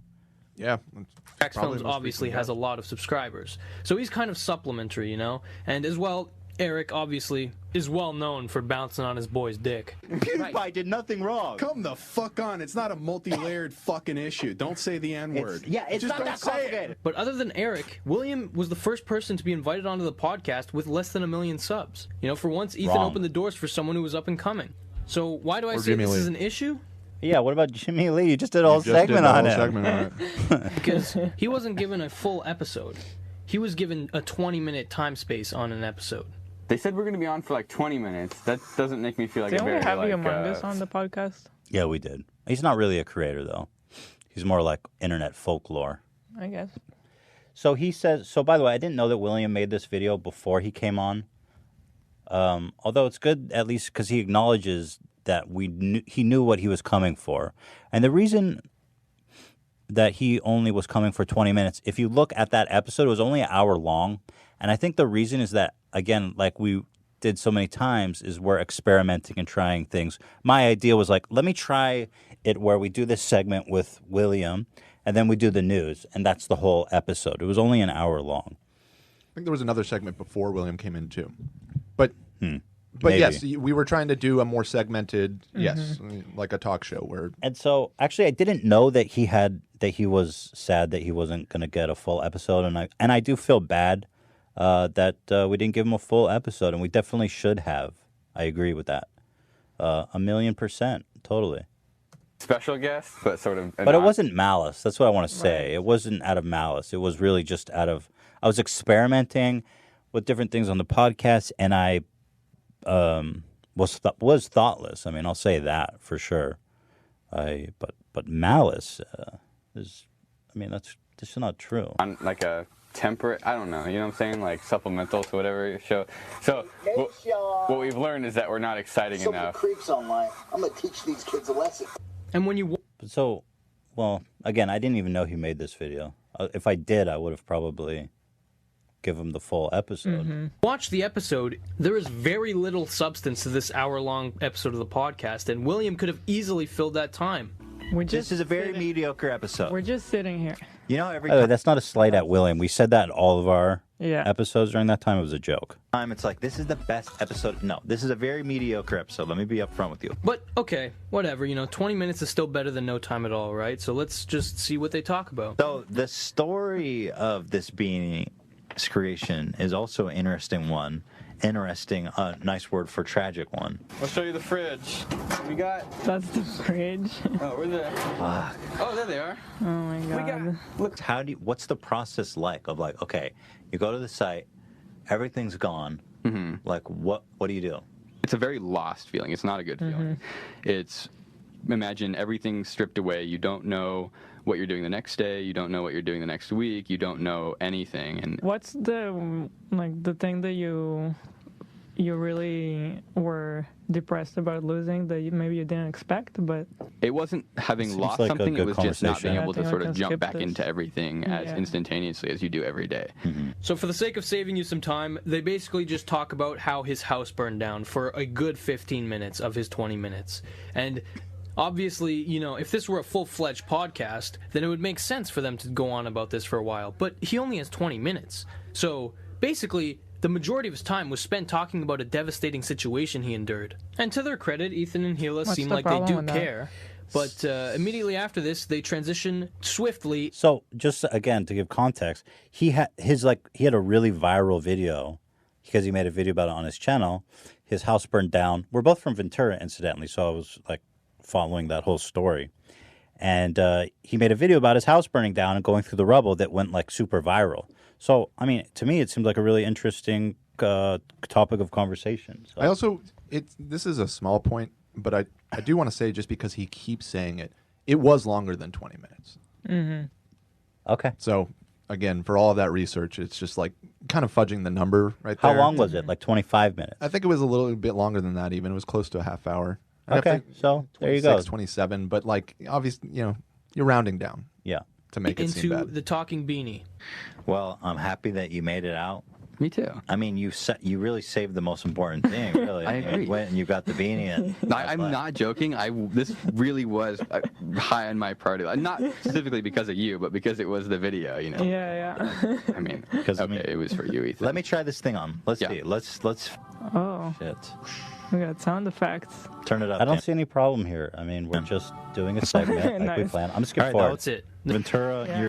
You can promise I have seen. Anyway, thank you, dude. God bless. They really Oh, we appreciate talked you. about his other video, too, about the Vin Diesel thing, so I don't really It know. would be perfect. But Ethan doesn't care to collaborate with people who are below him. He only looks above. And it's a bad fucking idea because you're gonna end up getting hit hard with a lot of people realizing that you don't care. All right.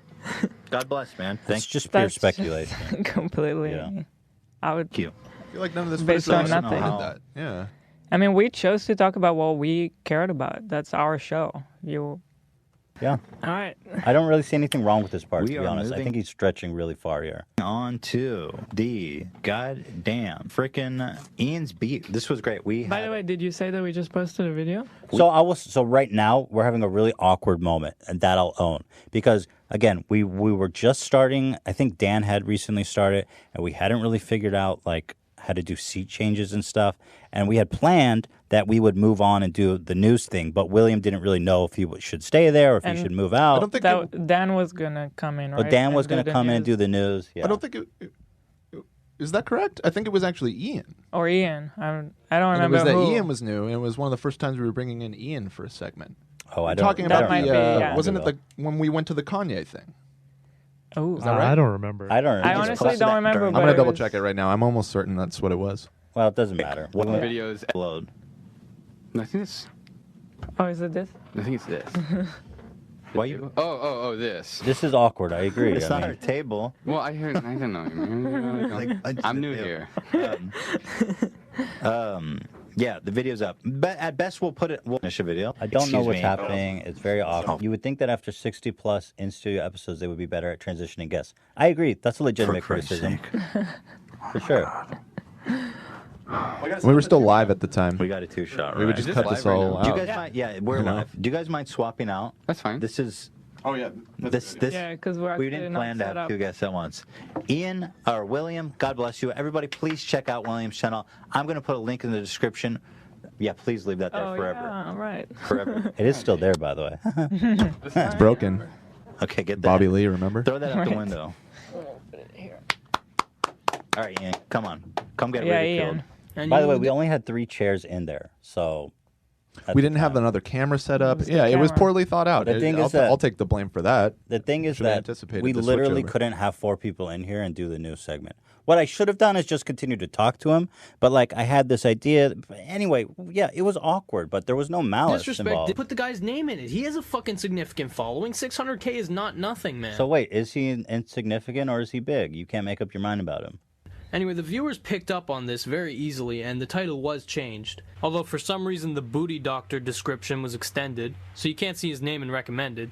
And I do think that this lack of respect that is displayed by Ethan is largely to do with this fucking micromanaging of the podcast. We saw already that he has scripts for his podcast and he has questions, and clearly this is causing issues because he sticks too closely to his shitty scripts. You know, this is a fan and a fellow YouTuber who is very excited to come on, and rather than exploring his mind, you limited him to 2 things: Beanie and fucking fire. This also kind of explains why the Bill Burr podcast went so poorly.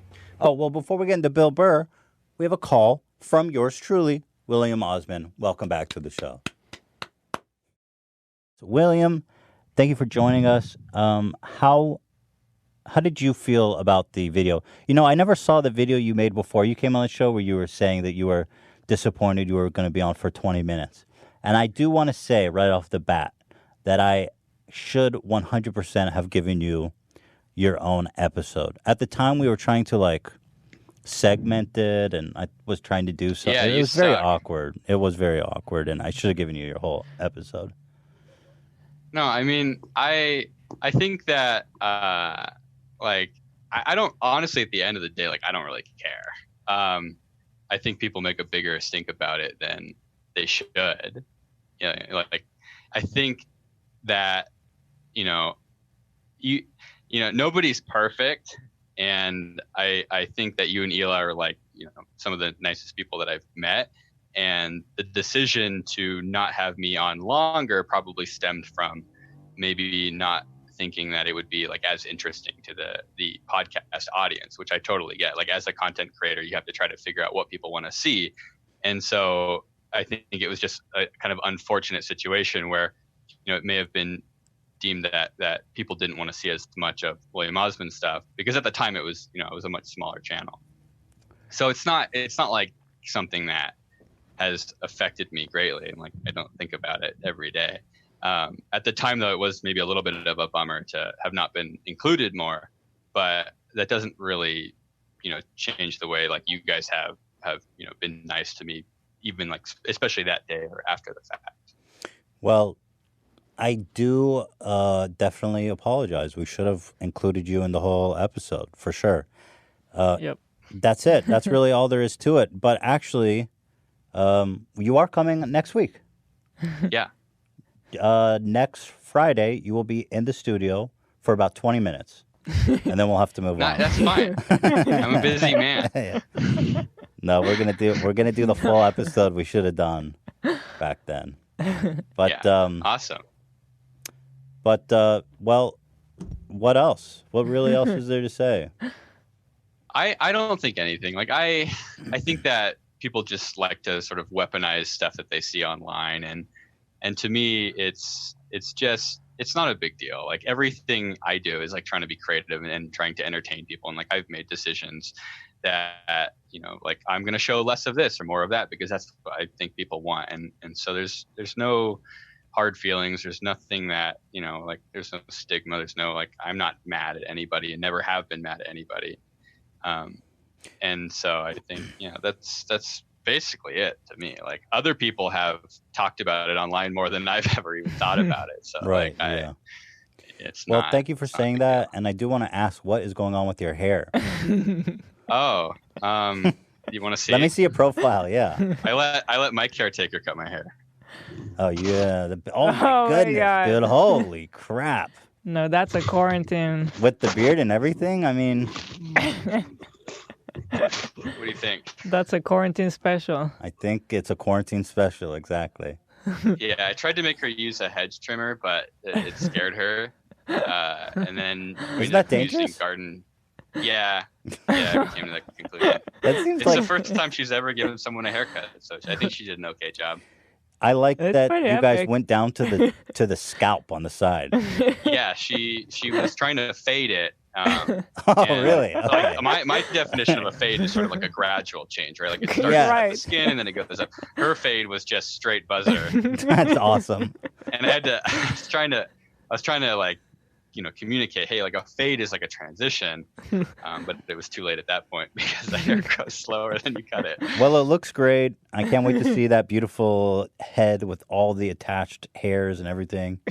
And we'll get into more detail on next week. Yeah. Yeah, perfect. Sounds good. Okay, thanks for calling. Thank you for calling in. Yeah, talk to you guys later. All right, talk. Bye. Bye.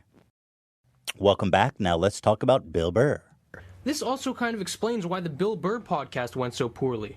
But you see, the difference is that usually the person who Ethan brings on is well aware of who Ethan is. And so Ethan feels a degree of power, right? Because he's this authority figure. I mean, again, it's really just you're speculating a lot. And you're using Jimmy Lee and William Osmond, two of our first episodes that they were awkward, as proof that I'm exhibiting power over the guests. Whatever. But Bill Burr doesn't know who the fuck Ethan is, and he doesn't care. And Ethan went into it assuming that he would already have respect. He felt That's outrageous. That's not true. Dude, if anything, if you watch back the Bill Burr, I'm painfully insecure, if anything. I mean, yeah. I have an incredible reverence for Bill Burr. And so the fact that it was awkward was really just me being nervous and being insecure. What he doesn't mention in this part is that Bill Burr, so I was like, wow, okay, he left. And then Bill Burr reached out to us to come back on a second time. He reached out to us. And the second one, everyone thought went great. They said it was the redemption episode, right? That was well after he released this video, though. Oh, it was? Yeah. Okay, so fair enough to him. Okay. Yeah. But I don't know how you can watch this and then say I'm superior. I mean, I see the opposite, personally.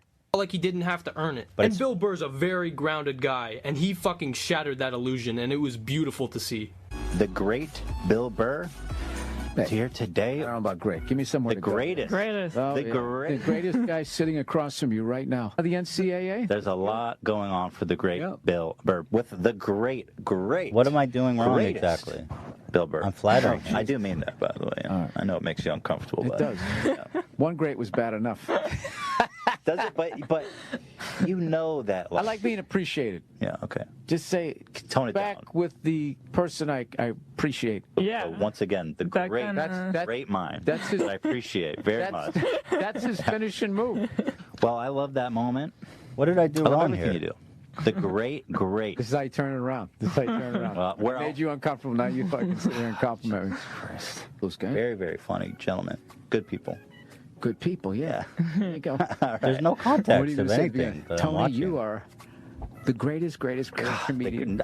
You do it to everybody. I don't. I swear to God, I don't. But you know what I'm going to tell kidding, him? man. You know what I'm I'm going to kidding. tell him? I'm going to say, I appreciate you. I was really anxious at the time, to be Mm-hmm. honest, and I was like beside myself with nerves with Bill Burr being here.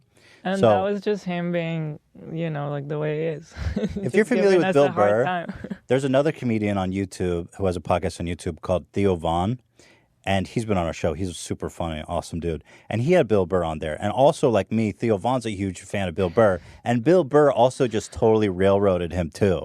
And they had like this really awkward thing. So when I went on Theo Vaughn's show, we were like it was like the Bill Burr Anonymous Club. Like we were all recovering. But I mean, this is not, I don't see me being superior. I see me just getting like, being very insecure, which is what I was, Okay, cool. We don't. The great Bill Burr doesn't have time for that. All right. Now, I'm not ragging on him for being nervous. I'm ragging on him because his superiority complex was shattered. There's no evidence of that. I didn't see any evidence for that. And it was revealed that it's actually an underlying layer of insecurity that is driving him. See, that's part of. I feel like that's a new thing. You're already worried about your daughter being sexually assaulted. How old's your daughter? I don't think that is. I think that's you projecting your OCD on me. It's you're talking about, that she said 3 words and she totally communicated like right. Yeah. I didn't see evidence it for seems that like at you're in love all. with your daughter. It's cut up too. I don't even know what we were talking about here. Yeah, it's so cut up. Hearing you talk about her on the podcast. Jesus Christ. Well, you're pretty perceptive. You think you care about your own child. Listen, more than that. He was busting my balls, and I was so anxious that I couldn't appreciate the fact that he was really just busting my balls and having Right. fun. Yeah. And so I was like, in my mind, I was like, oh, this is going awful. And I was trying, but I was like in my head, which is the worst Yeah. while you're trying to be in the moment. The worst you could say, which plenty of people did say, is that I'm a bad interviewer and this was an awkward interview. All that's true. But what he's doing and what he's attempted to do throughout all this is to speculate about what my intentions are and what I meant and what I did. But none of it's true. And frankly, I don't really think it's supported by what he's showing either. I guess what he really does is he establishes like my character really early on, which is funny because the first thing with Leafy is flat out wrong. And so with the Leafy thing and the John Trump thing and all this, then you're like, okay, he's a really bad dude. And then you have no problem accepting all the speculative things about my intentions throughout the video. And he also had a zillion kids, so I mean, yeah. Really? How many I siblings? mean, I just wanted, for the sake of brevity, skip. I know it's awkward. This feels like a child asking someone questions on career day. That's true. When you skip to the final boss. Right. Yep, You know, exactly. And now I what own for that. me to say that? Press F to pay respect to Ethan's ego. I definitely wish I'm totally the Bill Burr shattered. shit. I've said this. I went on antidepressants the day of this.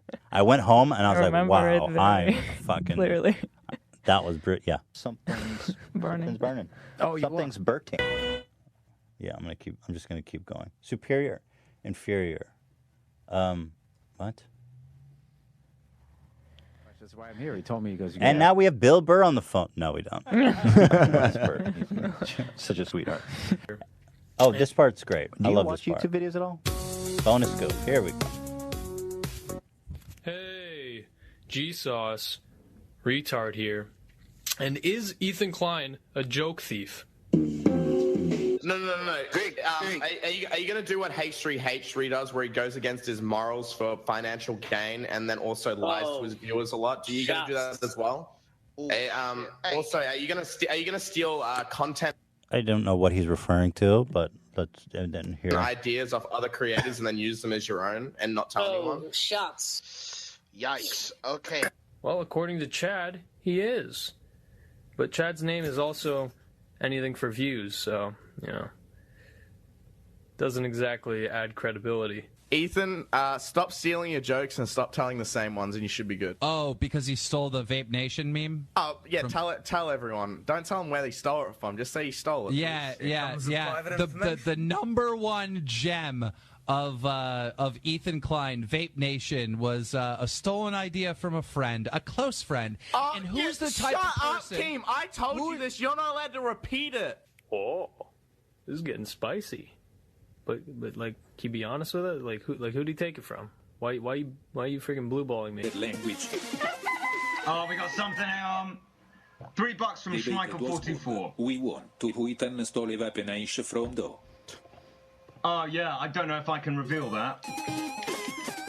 But someone that Ethan was friends with. Oh. I'm not giving away more than that because I really can't say. Information of who it was isn't out there, so I can't say. Oh, we got something. Hang on. $3 from Zacharias. Oh well, Keem just gave it away. I just saw in the chat. Keem gave it away. There you go. Wow, what You a... got your answer. That's exclusive. Okay. I mean, Ethan's kind of already admitted that in a way. So, well, here, one day I was filming with Filthy Frank, and his producer was there, and he was vaping so hard. I was like, Dog, what is going on with, like, this vaping? He's like, yeah, man, it's Vape Nation. And I was like, wait, say that again? And I was like, holy fuck, like, that's brilliant. Fucking Vape Nation. Chad, Keem, can you tell everyone what's going on here exactly? Yeah, okay, so, first of all, let me talk about Chad. Anything for views. I don't know what this guy's problem is with me, but I've only met him once, okay? When Keemstar came on this podcast, he came with him unannounced, him and Andy Milonakis. And I was going to I didn't know they were coming. I was going to the bathroom. Keemstar was already here. I was getting ready. And then Chad walks in the hallway, and he introduces himself. He goes, hi, I'm Chad. I talk shit about you all the time online. And I was like, okay. That's how he introduced himself to me. I says, okay, well, I'm sorry that you don't like me, but welcome to my office. So then he comes in, and Chad and Andy sit outside while Keemstar's doing the podcast. We have food. We serve them. It's very cordial. We have a good time. We go downstairs for a cigarette, and he goes, so what? Tell me, is it true that you stole Vape Nation from Filthy Frank? This is before this, by the way. And I say, what? I've never heard that before. I've never heard that before. No, I mean, the whole video is improvised. Right. I mean, how could I possibly steal? Everything in that video is 100% improvised. It's the two of us just out there without a plan recording. Right. And that's the video. The fact, like the outfit, the character, that was all improvised. We just literally took clothes that was in our apartment. Yeah. The one thing that is true, which is what I've always admitted, is that Topher, George's, he worked with him on the producer side. He said Vape Nation. And George never said anything about it. And I was like, oh, that's such a funny term. In fact, Topher even helped me make the video. He helped us film the part. Vaping. Yeah, the part in the Central Park when I was doing the vape tricks. Topher helped me film that. And so I was like, that doesn't make any sense. It's all improvised. How could I even steal from it? He goes, oh, okay, I just wanted to know because that's what George says. But don't tell anyone. Right? And then, well, I was like, okay, well, no, it's not true. And then now he's out here telling everybody, like, oh, don't say anything. Ethan stole Vape Nation. So I'm a joke thief because I stole the title for a fully improvised video. Okay. And finally I was like, I just called George because I was frankly really offended and hurt that he was telling people that. And I says, George, is it true that you were telling people that I stole the idea for Vape Nation? I didn't even know that you were planning to make a vape video. I didn't know. I just heard Topher say Vape Nation. I don't know if he was repeating you or what, but, and he goes, and he says that, in short, he says, no, I'm going to keep the conversation, the brief out of respect for George. But he said, I did not say that. I've never said that. So that's the totality of this entire rumor that Chad has been spreading about me. And I don't know what's this fucking guy's problem, why he always has such a hate boner for me. Like, but what the fuck? I don't know what to say to the guy. I really don't. I mean, he's friends with Keemstar, so. And he's a fat cunt. Right, that's what he calls himself. Garbage. It's tattooed on him. So that's it. So no, of course. How can you steal something that's totally improvised? I mean, it doesn't make any sense. So even after I explained that to him, he went and kept spreading the rumor. I don't really know what I don't really know what else to say about that, but okay. Either that or just don't talk about it at all, because that's just straight drama, bro. Like, what the So why did you put it in your video? But now you're talking about why did it. you put it in your video? Fuck. Also, quick update. My ex-wife is now pregnant with my brother's child. Uh-oh, cash over content, baby. Cash over. In the podcast following What was that? Why did he like started filming and didn't cut it out when he had food in his mouth? Bro, what? What happened to spending hundreds of hours editing? You didn't cut the part where you were still chewing food? I gotta go back. I'm sorry. Also, quick update. My ex-wife is now pregnant with my brother's child. I'm sorry that I had to go back, but just please appreciate that he's eating food in the beginning of this clip. In the podcast, why didn't he cut that? Why did he should have spent more hours editing. Following Ethan's drunken rant about Keemstar, he makes this comment. By the way, the show. I mean, look. I don't need to clickbait. We're okay, all right. I'm not like desperate for more clicks. To put it mildly. Okay, so I see a humble brag and a way for you to deflect the criticism that you used PewDiePie's controversy to kind of clickbait people and make them watch the podcast. But when somebody else brings up your financial situation, it's a little different. It was great. No, I'm so happy. Seems like you're doing all right for yourself. Yeah, we got some walls. We got some curtains. We're trying. What? You know, we're trying. What does this prove? It's been too Still long. hustling. What's this? What? Yikes. Wait, yikes? What yikes? What did I say? I'm not getting the yikes there. Ooh, you really didn't like that. What? I had no problem with that. I was just goofing around. What the heck? Doesn't take a genius to see you did not like that. Tim. What? I had no problem with that. I think it does take a genius. Apparently, yeah, We're genius not on on another level. We're He's not acting on like that's the Chris's most level. cringe thing that has been in the video so far. Like, that really got him. I totally didn't have That a problem Ethan with is that. making a fuck ton of money from the podcast. That would be crazy. But since John hit a soft spot there, let me poke a little further into it. Ethan, you started the podcast because ad revenue was low. There's nothing wrong with that. If you need money to support yourself, then get it however you need. Just make sure your content doesn't suffer. But let me fill you guys in on a little juicy detail, little piece of nice meat. Do you want to know why Ethan is focused so heavily on the podcast over the last year?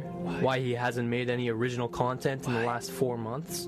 Why his Twitter now links to the podcast channel instead of the main channel? Yes. It's because the podcast makes a fuck ton of money. That's one reason. The other reason, which I've said many times, is that I just lost interest in making the same old videos. Mhm. It wasn't good. I didn't like doing it. The reaction video format and the criticism and all that is like the constant search for looking for videos and reaching for things to criticize. I didn't like it doing it anymore. I felt like The whole thing became very negative for us. Yeah, it Just was the workflow at home, we started to not even enjoy the process. And then all of a sudden we were working here and you get to go to an office and you get to work with other people. Yes. I like and the it gave us a stability. It felt like every week we know what we're doing. Yes.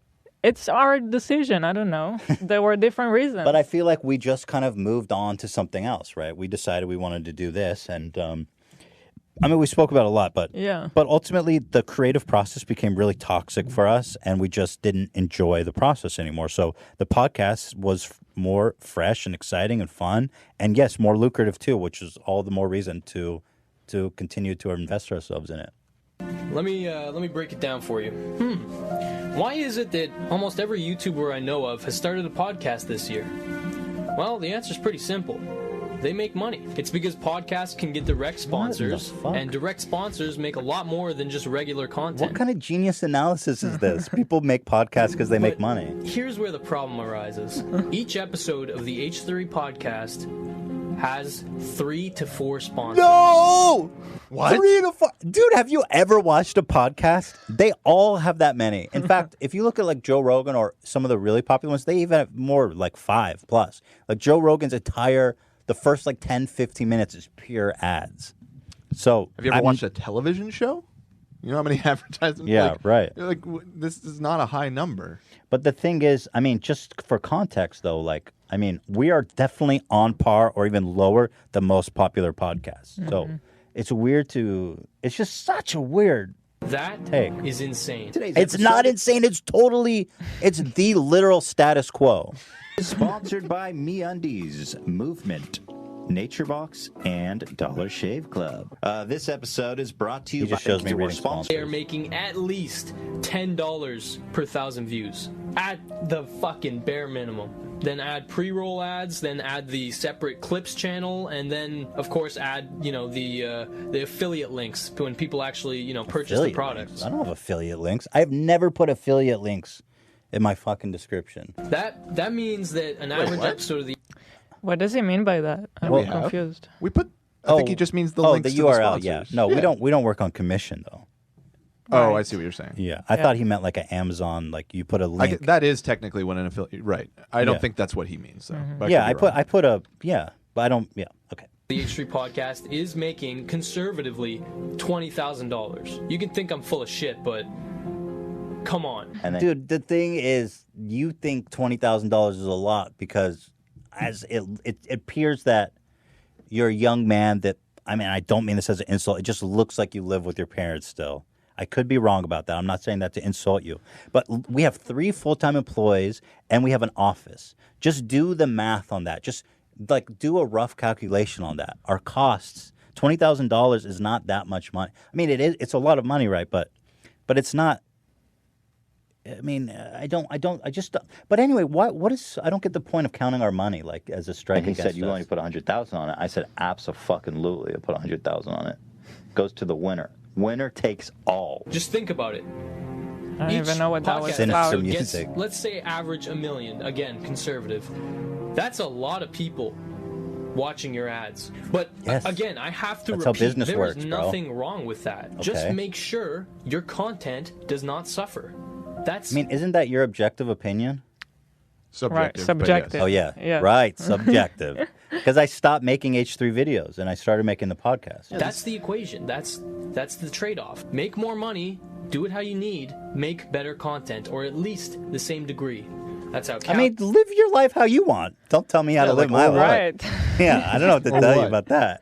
Do whatever you want to do, man. That's the equation that Who wrote. Yeah. Chop does it. That's what, most relatively successful communities do. The videos improve over time. But yours don't. You spend an average of 10 full minutes each podcast talking about your sponsors. Instead of very normal. It's not 10 minutes, though. It's like 5.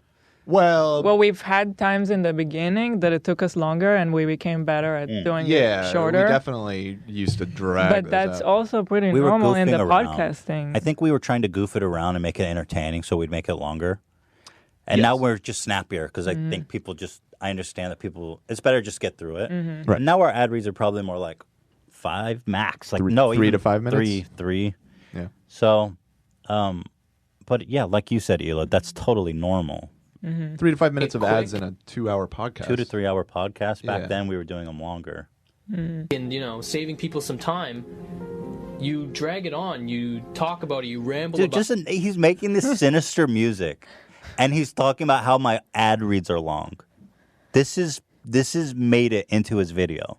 About it with Gila, it's recorded completely separately of the conversation as well. So it's like a legit commercial break. Yeah. Well, a short break. We will be back soon with your boy, John Tron.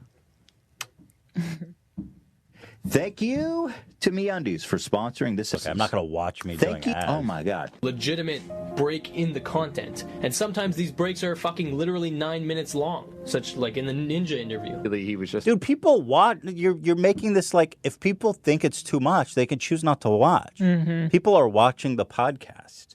It's so bizarre. Like, we're just kicking it, gaming. That's freaking awesome, man. Yeah, man. Yes, That's people so watched. Cool. Guys, we're going to take a short break. We will be right back. Welcome to running a business. I don't know what to tell you. Do not go away. Do not leave. Dan cut me off. We'll be right back after this commercial break. See you guys soon. They've got Dr. Carl. You look like a... in my life at this point, that I'm surprised you don't shoot yourself every time you fucking ramble, honestly, because it's nuts. The amount... It just flashed on screen 9 minutes of improvised shilling. My face. I don't really think you know that... Shilling is usually when you're being deceptive about, like, if you're being paid to promote a product but you don't disclose that.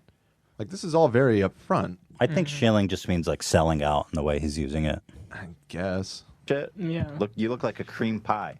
I care about you guys and wish the best for you. Jesus, I really went on a tangent there. Like, man, I've heard you ramble about Dollar Shave Club so many fucking times in my I frankly okay. life at this point. Such a weird I'm point to surprised make. You don't shoot yourself every time you fucking ramble, honestly, because it's nuts. The amount of time you've spent in your life talking about Dollar Shave Club. Yeah, they pay me to talk about them, dude. Nobody's paying. I mean, look, yeah, they're a sponsor. I don't know what to say, man. You never listen to radio or podcasts or anything? You don't even shave. Anyway. So now we understand why the main channel has suffered so much. It's because why fucking bother making high quality content that takes you potentially hundreds of hours to make when you're going to make like $500 off the AdSense? Why not? Exactly. You nailed it on the head, dude. Fucking sit that down, is one point. Yeah, I mean, that's part of it. What's wrong with that? to somebody or talk to your wife who will barely respond, and Got her. you'll make 20 to 40K. Yeah. In a 2 hour No span. brainer, right? That's why the podcast is twice a week. It's so that he can make twice as much money. Wrong. We did it twice a week because we thought that as long as we're focused on the podcast, let's do it more frequently. That also allowed us to spread the ads over more episodes. Mm-hmm. So Right. basically do exactly what he's criticizing, to Right. have the ad breaks be less. If we're going to have 4 ads, let's do 2 a week. Exactly. We didn't get more and then ads we as a result. decided that it was too much, and we went back to one, actually. Well, we went back to one when the quarantine happened, and the reason is because I started investing myself in the videos, right? I needed more time. Like the Keemstar and the Some Ordinary Gamer, I spent a lot of time on those videos because it was a topic I was passionate about, and I was like, you know what, fuck, I want to talk about this stuff. So there you go. While being half as entertaining.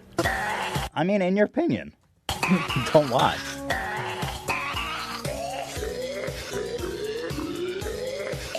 Seriously though, the podcasts where there's no guest are terrible.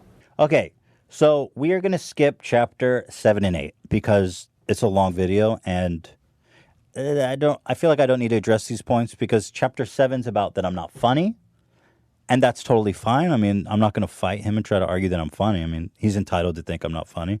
Then chapter 8 is about that we sometimes misreport things and get information wrong, and that I totally own.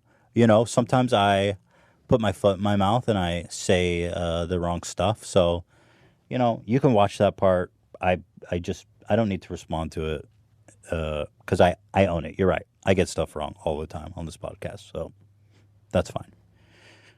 Okay, so chapter 9. A poor player that struts and frets his hour upon the stage. And then is heard no more.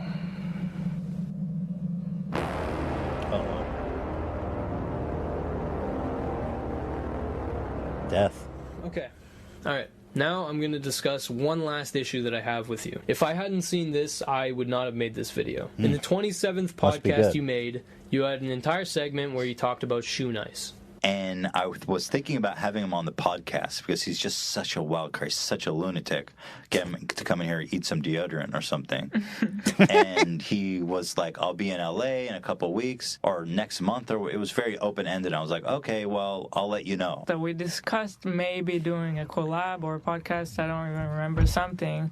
Right. And it was just in an email, and then we just didn't. We just never followed up. We're like, And you featured a video of him ranting about you and Filthy Frank, and he said some derogatory comments about you and Gila, and it was basically just him making himself look like an asshole. Like he's obsessed with insulting you specifically. I love the twist anti-Semitic at the end. So for those of you who don't know, Shoe Nice is a crippling alcoholic. He got really popular. That's so...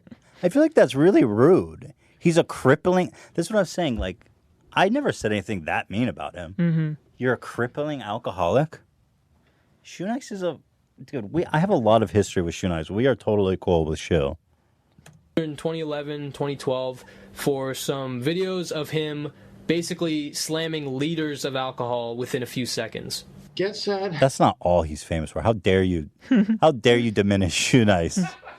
Dude, Shoe Nice is famous for eating deodorant, toothpaste, paint, toilet paper. He's basically the Billy Goat of YouTube. He got famous for eating and doing crazy shit, like consuming crazy shit. It's not just about the alcohol. Shoe Nice. Shoe Nice, baby. The legend. Me and my elementary school friends used to watch Shoe Nice all the time. And watching his videos, it does not take a genius to know that this guy is not in a good place. He is. He's a raging alcoholic. And dude, why do you keep insulting Shoe? He's a raging alcoholic. I mean, he goes through phases. It's not... Yeah. But a little more complicated than that. But he's almost writing him off as like, Shoe Nice, he's an alcoholic. You can't... Again, he's like SJWing for Shoe Nice. You can't say anything about Shoe Nice. He's a alcoholic. Dude, Shoe Nice is my dog. I don't know what you're talking about. If you've ever seen his Vice documentary, which I recommend, you can see that the guy is not all there. He has some issues, okay? And deep down, it seems like his intentions are good in general. I agree. But there's a lot of issues to be unraveled. When was the last time I seen my son? That little spoiled rotten brat. When you see him again, tell him to tell his mom, dirty bitch, I'm getting half. We gotta finish this. We gotta... You know, he's a very interesting guy, a very interesting case study. And Ethan is aware of all that, and he must think he's interesting too, because he used him as a punching bag in front of his audience of over 1 million. And I'm pretty sure he's drunk all the time. He gets drunk. He's done this about 20 times, makes this anti-Semitic ramble, and then he erases it when he sobers up. These are pretty entertaining, and so I'm kind of into like Shoe Nice hate videos now. And he was aware of that when he gave Shoe Nice false hope of being on the podcast. My biggest concern was I don't want him in this office, not only because I'm afraid he's going to try to kill somebody, but I also don't trust him with the address. I think he would like post it on Twitter immediately, just out of a drunk vengeance. I think he would be an interesting podcast guest, but I would want like legit security. I would want him patted down before he entered. Yeah, handcuffed. Look, I love Shoe Nice, but he's pretty wild. I mean, I was playing it up though, for sure. Mm-hmm. Yeah, I mean, I was goofing on Shoe Nice for sure, but I don't know why he's placed in this position of guarding. He's like guarding. Yeah, he's so fragile, the poor Shoe Nice. Me and Shoe Nice have been going back and forth for years. Like, there's so much history between me and Shoe. And he was the reason we were doing this, by the way, with dunking on him, is because he was, here, I have these. He was calling Hila like an Israeli whore and shit. Like, here, let me see. I've got all these great Shoe Nice takes. Here. He said, he just started tweeting out all this crazy shit. He goes, don't give single fuck about his subscribers. Jewish people are greedy and only care for themselves, and Hila is a whore. He said, what the fuck is wrong with you? He said, fuck up, dickhead. You were my help. Now Shoe Nice trolls you until I die. Like, he's a character, you know? Anyway, here's another one. He said, fuck off. Hila is a whore from Israel. And Hila famously said, slam some more toilet paper to clean the shit that's coming out of your mouth. I mean, it's been a back and forth with Shoe, but it is all love. I know it doesn't seem that way at times, but it really is all love. We'll have to restrain him. It'll be like a scene out of Silence of the Lambs where he's just sitting in a chair. We'll have to muzzle him, put a mask on him. Because Ethan does not care about people's feelings on an individual level. That's on a grand scale. What are you based? That's just, come on, Weird. man. That's just not right. He cares what people think, but on an individual level, he does not. Unless, of course, you have something to offer him. Now, again, okay, you're kind of weird to think that you know all that. I don't know. he only brought him up in this one segment, right? That's, you bring up Shoe Nice once, he doesn't really know how he'll react. It's not a big deal, honestly. I would have definitely overlooked it because, Shoe Nice probably enjoyed the attention. Yep. But now here we are.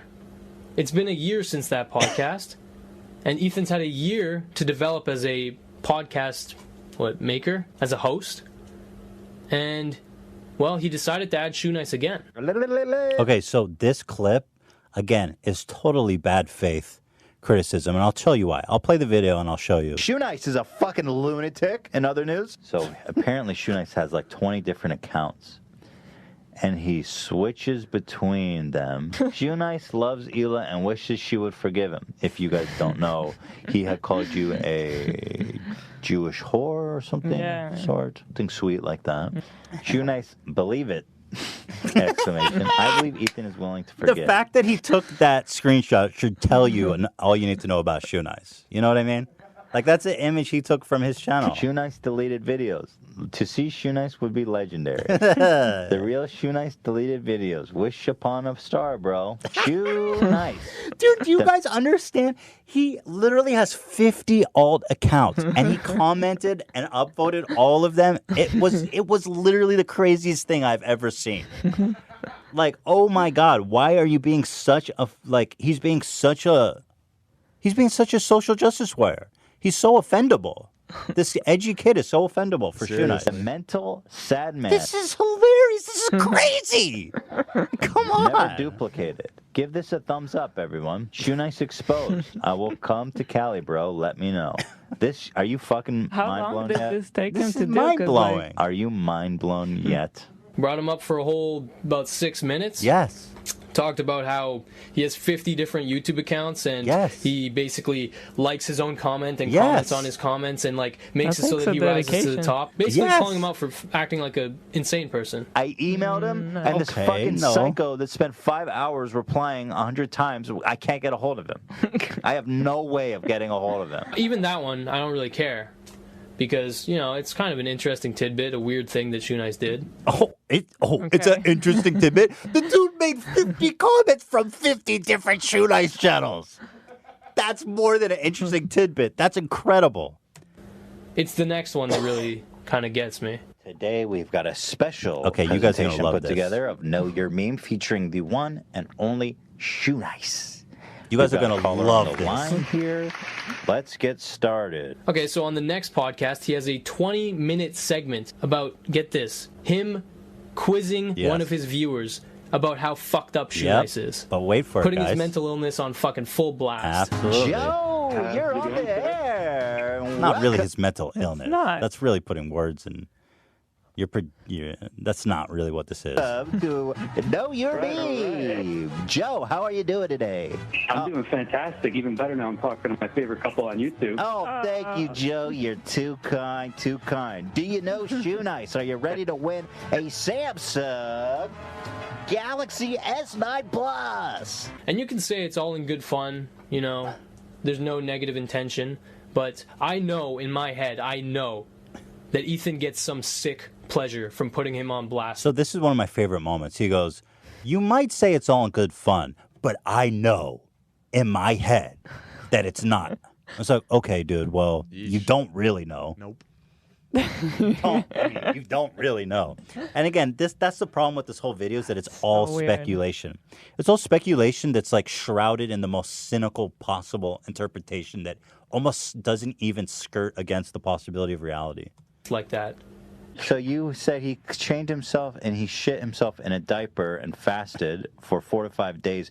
Did he achieve success in his hunger strike? No, I think he was actually forcibly removed at some point, but we did not have Mountain Day that year. So that story definitely lines up with the Shoe Nice we all know and love. So I have no problem stretching my imagination to believe that. For better or for worse. But like any spoiled child, he does not know when to quit. It's a segment, dude. A spoiled child. That just shows what a decent, kind-hearted. But wait, the best part's coming man up. you are. Now I remind you, the objective is to get into the shoe itself.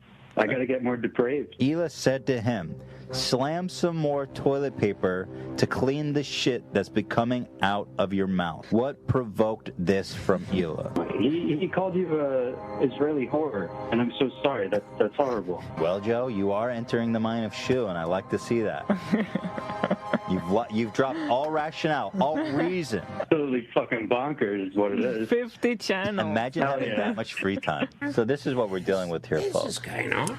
So, well, let me wait for my comment. How many times has Shoe Nice bashes you in Okay, your so wife? check this out. Alcohol poisoning. So let's just enter Ethan's mind right now, okay? Shoe Nice, over a year ago, made a 60-second video where he basically bashes you. So let me show you guys what really happened on that segment. Yeah. And this proves to you beyond a shadow of a doubt that this is a bad faith criticism.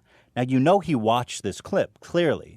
But what he doesn't tell you is that Shoe Nice was a willing participant in this segment, and he provided the answer to all the questions. And when the person gave their answer, I would go, "What is the answer? Shoe Nice, tell us." And listen to this. This is real fucking this up. Yeah, well, what happened is that was my drinking. You recognize days. I've that? been sober It's since Shoe last Nice. Christmas Eve, but Ethan and me had talked on an email, and I was heading out to California, and Ethan's like, "It would be great for us to get together." And I emailed Ethan a few more times, and it came up. You know, he wouldn't reply to me, and I was just like, "Well, can you let me know within the day?" And then I was just on Twitter, and I'm a ball buster, so I just, I said, "Hey, Hila, you're a Jewish whore." And I mean, no, I'm sorry, you're a whore from Israel. That's what I said. If she was from Tennessee, she would have been a whore from Tennessee. But yeah, I'm not. I wanted to take that back so bad. I mean, I don't even remember typing it, to be honest with you. Well, Joe, you are correct in this point. By the way, that whole thing is, well, anyway, it's part of our beautiful history with Shoe Nice. But it was just a segment, and wait, here's another one, Hila. Counts. I think that's the limit that YouTube gives He goes, you. But they have he goes, lots of coordinate. He goes, Ethan's making fun of how many times he got alcohol poisoning. It's Shoe Nice's question. All right. I don't remember this being this hard. I have 50 YouTube accounts. Oh, I how think many that's accounts? the limit that YouTube gives you. But they have all history. He maxed it they out. have subscriber 50, bro. videos on them. They're really not ghost accounts. They all have history And they're all real. interaction. I use them exactly how I got. So the point is, right? Yeah. That he makes it look like we're just shitting on Shoe Nice, but he neglects to mention that Shoe Nice is participating. It's a collaborative effort. Yeah, that it we did was together. actually a really fun thing to do together. So that's and just we like did it with other people too. And he kind of set it up as if you had led him on while, failing to include this part that he was led on. We did a segment with him, just like you said that you would. And Right. also, We did do a segment. We've done this Know Your Meme with a lot of people, right? Where they give us answers, and then we quiz someone, and then we play their answers. So it is a collaborative effort. And again, it's just a total bad faith argument to neglect to say that. The truth is that if he showed that, he wouldn't probably just cut this whole section out, because there's really nothing to criticize us for Shoe Nice, in my opinion. I mean, really. And your wife to his audience of, let's say, max 3,000 people, because, well, Shoe Nice's channel, the one that he got popular on, got taken down by YouTube. I wonder why. A big surprise. So now, after having all that progress reset, he's basically at square one. And so he has he has no audience, really. He has some sick people who enjoy watching a man fall into fucking misery. And Ethan, being one of those people, decides to take this clip and fucking put it on blast to over 1 million people. Anyway, I'm going to Video skip this bashing you while part. making feel that you So he erases it on one channel, re-uploads it on another, and it's just, he's just on another level. So because Shoe Nice made a video bashing your wife, you feel that you have a moral authority to put him on blast in front of millions of people. Bro, how deeply is he reading into this? We talk about Shoe Nice all the time. It's really got nothing to do with moral authority or anything. On a podcast where you're making $20K and So? Shoe Nice is making nothing. And just when you think it couldn't go any deeper, you find out that Ethan is actually entertaining the idea of taking the bullying further. You know what? The bullying? Listen to how sensitive you are. He's so sensitive for Shoe Nice. What happened, Dan? Oh. The TV shut off. Oh, it's back. He's so sensitive for poor Shoe Nice. A Howard Stern whack pack that we want to build of our own. Shoe Nice is like... Anyway, you know what? I've seen enough. I get it. Yeah. Let's have the man himself, Shoe Nice, call in to discuss. There he is. Hey. You can go horizontal if you wanna turn it the other way. I mean, as long as you guys That's can fine. see me. Yeah, I guess it's fine. We see you. Shoe, I got everything balanced. Shoe, tell me. First of all, thank you for calling in. Just broadly, what did you think about Gokanaru's video? That guy is a complete idiot. Is that the camera? That is the camera. Yeah. Listen, he could have done that whole video, Ethan. He didn't have to blow your head off and then throw an imitation of my son at the end. Mm-hmm. It almost looked like my kid killed you. Right. So, I was just like, dude, can you edit it? But it already blew up. Oh, I don't want to sneeze. Wait, so you talked with him? Yeah, oh yeah. Right in the beginning it came out. And everybody mediocre. And it just was like, dude, I'm not going to watch this. And no, you got to watch it, dude. Your son's in it. I'm like, what? Oh, maybe my son and this dude did something. And then I go through, and I see you sitting there. And this dude comes up and just, why couldn't he just hacked your YouTube or something? The death of H3H3, you're not going anywhere. And I'm just like, dude, sorry. And then it'll never stop. It's just like this cult thing of keeping up that video. And I didn't know that you asked him to edit out the end. Why did you ask him to do that? You there? Yeah. Oh. I was saying. Oh, I got you. Sorry. I'm like, you said. I was saying, I didn't know I'm sober, bro. Trust me, I'm sober 30 days today. Congratulations. That's awesome. Last time I talked to you guys, I was in a blackout. Well, that makes sense considering the context of what happened. I wanted him to take it out not only for why are you just going to execute somebody for a video and views, and I just haven't talked to my son in so long. Lost the kid on opiates, and he's going to throw in his buddy. Who doesn't even have the looks to be a shoey. And I'm just like, change it up, dude. You were, yeah. Change it up. There's so many edits on that video now. And what did he say when you asked him to remove it? Dude, I spent hours on this. I said, dude, I know, but you shouldn't even have put me in the end of the whole thing. It's just the way it all came together. Blow off Ethan's head. Shoe Nice Jr. Right. The whole point. I'm sorry. I was saying the whole ending part was saying that we were mean and rude to you, but I feel like we're bros. I feel like that point didn't really make sense. Yo, it's the sheep of the YouTube. I bust balls on you guys, Pootie Pie, everybody for years. They don't get mad, the creators. It's the fans that feed the flame. And I've known you guys forever. And I'm just like, oh, email, message. Dude, H3H3 is just... I said, I'm using H3H3, all right? I'm the one that made up 60 accounts and went in and got all the comments. And they finally just said, listen, you got to have this guy on the show. Exactly. I mean, he criticized me for making fun of the fact that you left like 100 comments from 100 different accounts. That is ridiculous. How is he going to figure this out in here and blame you is what I'm wondering. Right. I know you're going to watch this Broken Arrow. I just don't know your name. Broken Arrow. That's what I call you. Dude, there's hundreds and hundreds of people from mediocre to, everybody tries to figure this out, and maybe it's just a big act. I don't know. They shouldn't have shot you, Ethan. That's all I'm saying. Well, well, thank Can you you for saying take sips during this live stream? You can absolutely take sips, 100%. Now, Shu, there was a. What is that? Coffee? Yeah. Shu, did you? I had to quit drinking. My liver was going to shut down, and I stopped enough so the liver turns back around. There's a certain point, and you get to the top, and if you don't change it, it's too late. Well, I'm glad you're changing it. Yeah.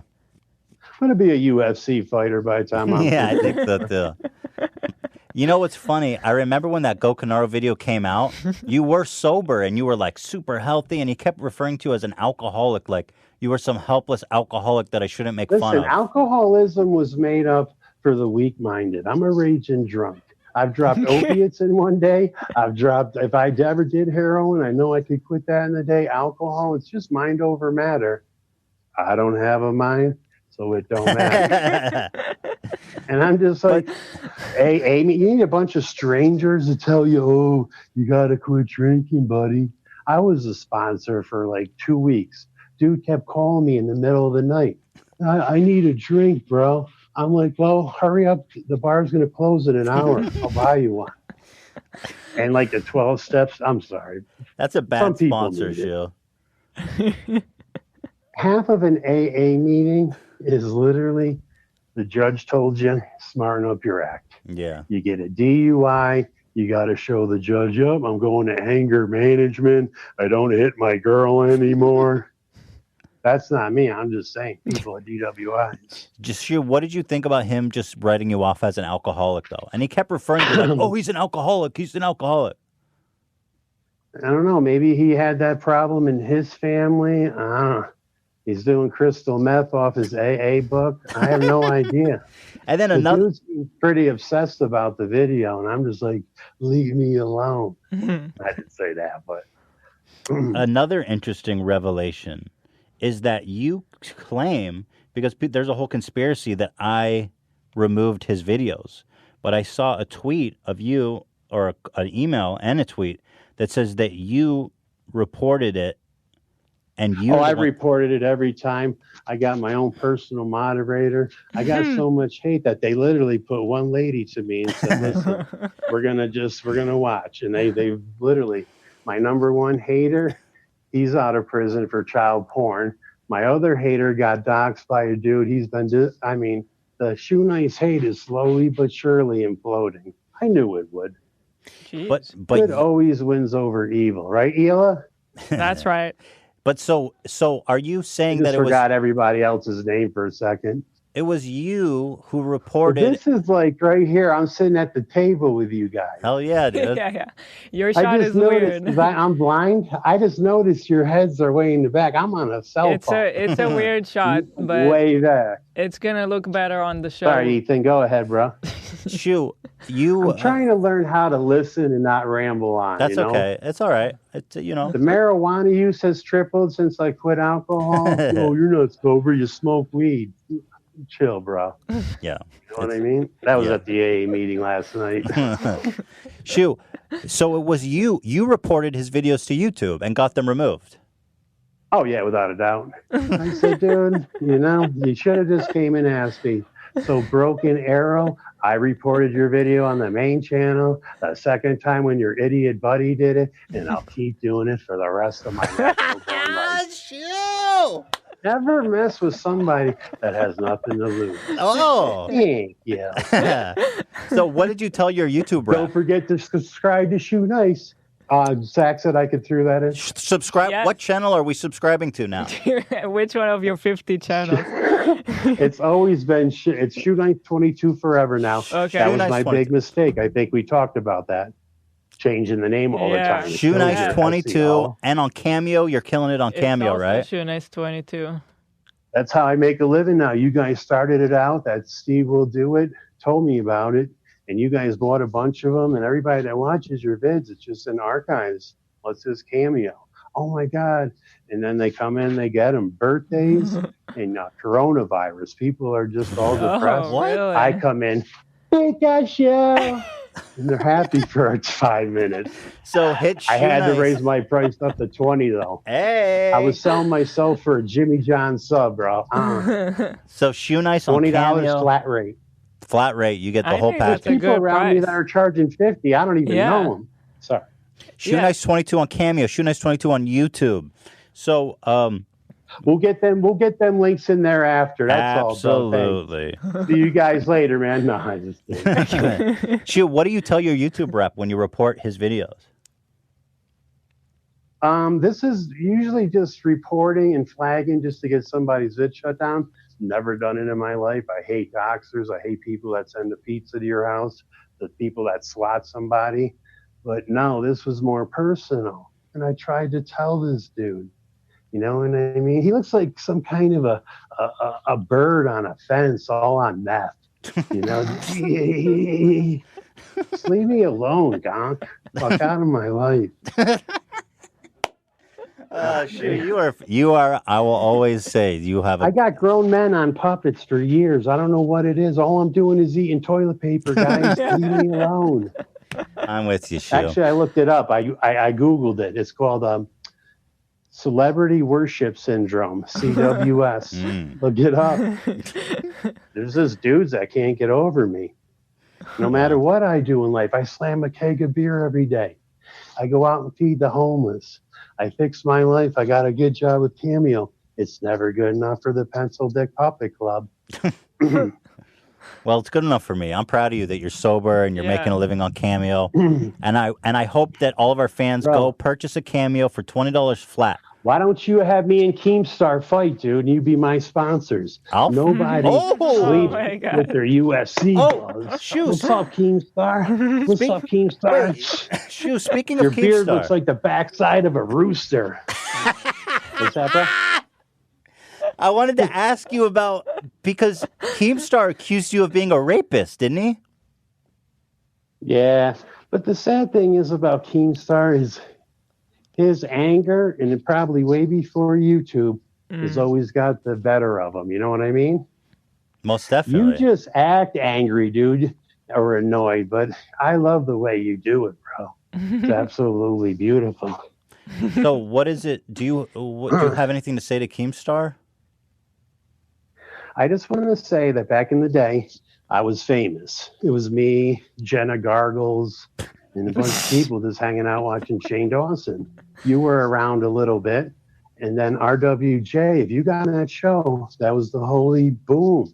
It rose you to the top. And the next day I wake up, I got 50,000 subscribers. And everybody's like, oh. So I got like White Boy 7th, Boogie 2988 when he was still fat. And we're just like hanging out, and everybody's Furious Pete, LA Beast, Max Mofo. He talks about me all the time because I made his channel. People don't realize how the basic is Filthy Frank, Max Mofo, and iDubbbz. I won't say anything. There's only one set of hands throwing their legs. But yeah, man, he just gave me a huge shout out yesterday for Cameo. He bought a bunch of cameos and he put me on his channel. Some people have respect for helping you, but some people don't. Like I helped out Queefy Leafy, LA Breast. Who else did I help out? I don't mean that. But Drama Skirt, right? I thought Keemstar was different than Drama Alert. I always heard Drama Alert, H3H3. Jake Paul sleeping with his brother Logan. And I'm just like, you know, I come in and on my Twitter, I was big. I mean, you guys remember. And I called you a name and Keemstar, first thing out of his show. Dun, dun, dun. Shoe Nice calls Elon Ethan, blah, blah, blah. So I come in, yeah, whatever. So he never really liked me. So then I did a parody of him. And let's get right into the shoes. I had everything, and he just got mad and mad and mad. And hit one tweet. Here it is right here. Excuse me, guys. I lost my Marge Simpson voice quitting drinking. I'll try it. Yeah. Do the dishes, Marge. We don't have any. That's pretty good. There it went. So, I was just going to go to sleep, but I just found out Shoe Nice rapes kids. FML. And there's like 4,000 people. You know what I mean? You can dox me. You can, take my mom's ashes and throw them into a pool. Don't say I rape kids. So I go into his messages, DMs. I'm like, Keemstar, I'll show you the proof. These guys are la la la la la. He sends me back this video. Listen, Shoe Nice. People a lot bigger than you have messed with me. So don't. So I send him the proof. He just blocks me. Disappears for years. And then the guy he got the info off of, my Google Hangout haters, the leader, gets arrested for child porn distribution. Oh, now yeah. I'm just thinking, oh my God, this guy's a metal guitar player. Was he a real pedophile? Or was he trying to dox me or one of my, buddies that went after him? I'm hoping it's the second. You know what I mean? I'm hoping he's stuck on a sex offenders list for the rest of his life for taking that kind of devil shit and putting it on me. If he was a pedo, he was a pedo. Either way, so Keemstar, years later, he's got to post it. He's fighting with H3H3, and because you did a podcast with me, he's like, oh, I didn't even watch it. And he's just like, dude. So I emailed him. He didn't return it. He threw up that video on Broken Arrow. I said, I can't believe this guy with this many subs and this much money he's making would put up a video that was already taken down twice by YouTube. And, it might not even have been the reports from people. It might have just been because YouTube picks up a video. It's like when you get that train wreck. That's why I don't watch Live Leak. It was good money. When they stopped the money, I was out of there. That desensitizes the soul, watching Live Leak all day. That's a problem. Yeah. Mm-hmm. Sorry, I'm going to cough real quick. Like I said, the marijuana uses. So yeah, man, this dude is a complete idiot. He wants to fight back and forth with you. That's fine. I don't have any problem with this dude. Just don't say I rape kids, bro. All right, I know you're watching, Keem, and I got you that strike, and you're going to not upload for a week. Lessons learned, bro. Did he ever apologize for accusing you of being a rapist? He's an asshole. He just blocked you. He blocked you. Yeah, he blocked me on Twitter. Because, this family's sick of it. These are real people's names, that these people that hate me, there's a real dark hate Shoe Nice world. I don't know where they hang out in some, but it's kind of evil. Their leader was a child porn distributor, and they still wanted to hang out with this guy. Well, I wish he would just make a video and tell you about it. A fucking pedophile. He's in prison. Write him a letter. So, I thought it was kind of rich how Keemstar uploads a video. Gokanaru's like, he was mean to Shoe Nice, but Keemstar called you a fucking rapist. I think that's a little meaner. Listen, the whole thing was like, I emailed him this whole thing, and I said, I'm going to sue you, dude. That's libel and slander. You told 2 or 3 million. I know people that got 5,000 for 10 times less of an audience. And I think he was trying to clean up his act by throwing that up. Oh, look at what age. You don't remember this shit? I remember everything. You're an idiot, Keemstar. You and Broken Arrow, go start some freaking, country band. We all just a bunch of pencil dicks. Shoe, I love you. Oh, yeah, my time's up, but see, I'm doing better. I don't 40 emails anymore, just 4 to 10. No, you've been great. No, you can talk. You can spam Zach all you want. I'll get a better microphone that's not swinging in the wind. But these are tight. Shoe 22, Shoe Nice 22 on Cameo and YouTube.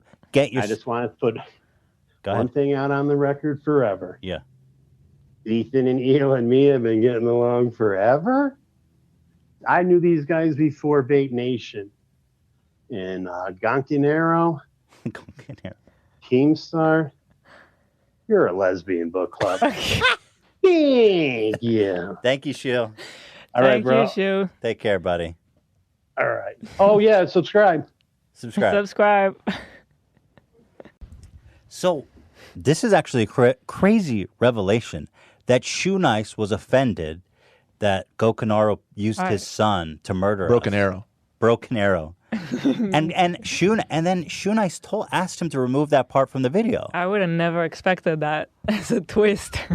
And then Gokanaru told him to fuck off.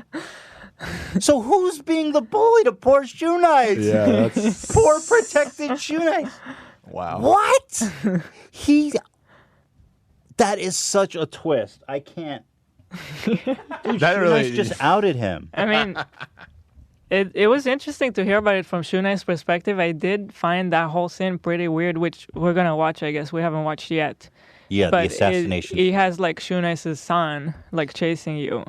So, in the end, Shoenice joins him to kill me for revenge. His son. Yeah, and by the way, Shoenice is estranged from his son, and I think, and actually, he knows that because he showed a clip of Shoenice saying that. And then to use his son like that in a way, me and Shu are homies, so he implying that Shu wants to kill me, and Shu wasn't cool with it.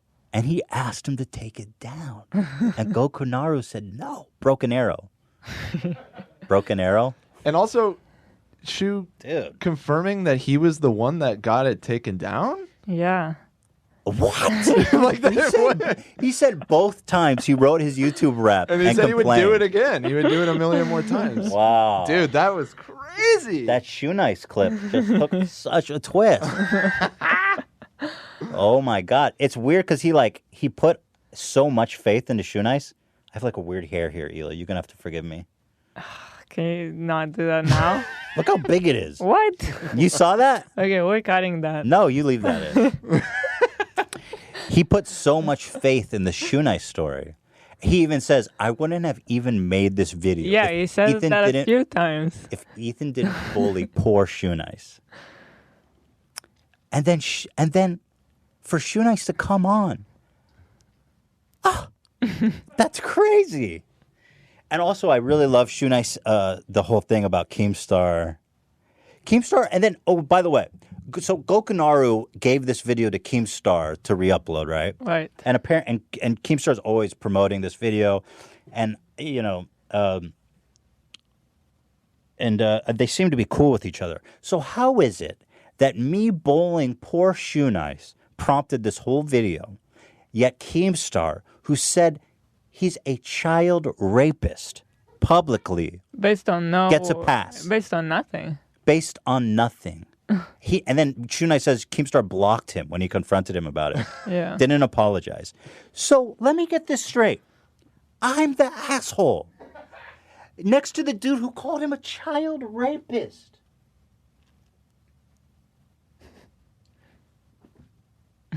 Wow. And how many people is that Keemstar is accused of being child rapists now? I've lost track. But you got to appreciate there's so much irony. The Shoenice is almost the key to all of this. Shoenice has locked the meaning to this whole thing. It's pretty epic considering that he was also the main reason for making this video to begin with. He's the main reason, and he was the one that got it deleted, and he was the one that was most offended by it. Full circle. So let's, as Gokanaru likes to say, we've come full circle. Yeah. Let me just wrap this up here before we watch the outro sketch. Shoenice was offended that he included his child killing me. He asked him to remove it. Gokanaru told him no. Gokanaru is cool with Keemstar, who accused Shoenice of being a child rapist publicly. He gets a pass, but I'm the biggest asshole in the world for bullying poor Shoenice. Shoenice admits to taking down both of his videos, reporting it to his YouTube rep and getting them removed for harassing Shoenice. It's so beautiful. So also, Keem has been promoting this video for years, but that very first segment about pyrocynical Keem was the one that debunked it. So he knows it's false. That it's wrong. How is Keemstar promoting this video as the ultimate? He goes, "This is the ultimate video." So Keemstar's apparently watched this video. The first point, Keemstar knows is wrong. In fact, he's the one that made the video saying it was totally wrong. And then Keemstar's the one that accused Shoenice of being a child rapist. The whole impetus for this video being made in the first place. Something doesn't make sense. Do you know what I think? Do you want to know what I think? I think Keemstar hasn't watched this video. I think he watched the first 5 minutes. That's funny. I think he might be right. He's like, Shoe Nice is in it? Oh, shit, I shouldn't have uploaded that. I shouldn't have shared that. I think most people haven't watched this video. Fucking innocent. Thank you, Keemstar. Thank Say you. it again. Say it again, Keemstar. H3H3 Listen. is fucking innocent. I mean, look, the man says it himself. Well, let's watch the outro sketch here. Now, this is the reason this video keeps getting removed. Yeah, and speaking of, I mean, we're going to watch it, but cut it before he actually shoots the gun at you or something. Right, Yes. so we can't show the Just cut the actual- part where he executes me because the surrounding stuff is pretty vulgar, too. Okay. But like, this is only, by the way, 6 minutes of an hour and 35-minute video. If he cared that much, YouTube literally said, you are doing an execution at the end of the video. Mhm. If you cared, you would have just cut this part out and re-uploaded it. But for some reason, I don't know why he never did that. And I mean, obviously, no one would have a problem with that at that point. He's really proud of this part. I mean, I think he said. Well, let's watch it. Let's see. Everyone, Shoe Nice again. Either way, for the 4th time, Ethan, my buddy from H3H3, has given me a shout out. He's called me the moral center of YouTube, a legend. Ethan and Hila from H3 Podcast. By the way, Shoe Nice has crazy rapport with other people too. Like Max Mofo and Shoe Nice are always doing all this crazy beef. He's dressing up as Marge and doing all this crazy shit for Max. Like, I'm not the only one that interacts with Shoe Nice on this level. You know. Love to be interviewed by you guys. I know we had some arguments back in the day. That was totally my fault. Just drunk and just trolling. Shoe Nice.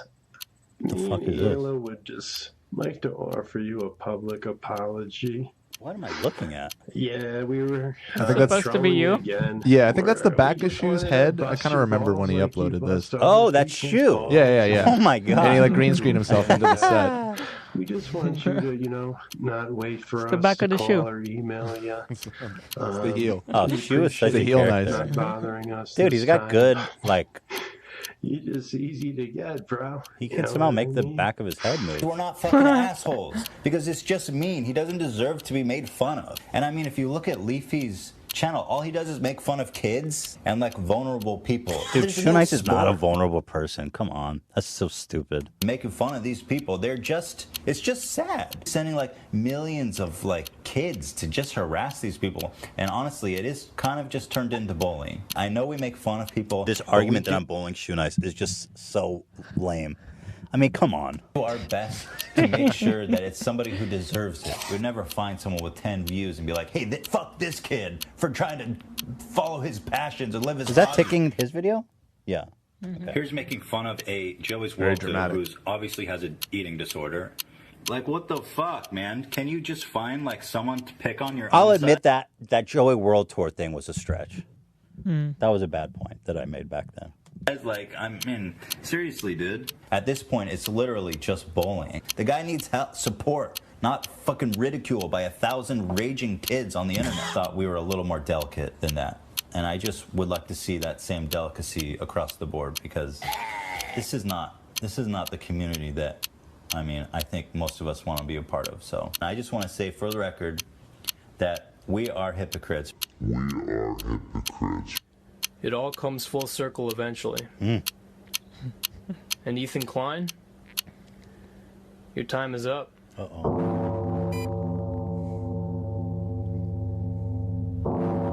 So this is building off the intro sketch where there were sketches though where he bought a gun. In the beginning, he was like a weird dude obsessed with me and wants to kill me. So I think it's just picking up from where those sketches left off. Is he in a dorm room or maybe it's a dorm room? I think it's his bedroom. Oh, so this is Shoe Nice's son. Mm-hmm. Which is a little, I mean, that is a little insensitive. Why Shoe Nice's Pretty son? weird, man. Yeah, it's pretty weird. Especially when Shoe Nice said in your video that he's estranged from his son. Yeah. Let the hunt begin. So they hunt me down and murder me, essentially. This is me, obviously, fat. I don't have blonde hair. I mean, come on. People have reference this as lighthearted. You tell me if this is lighthearted. They go, it was just a lighthearted hunting and execution scene.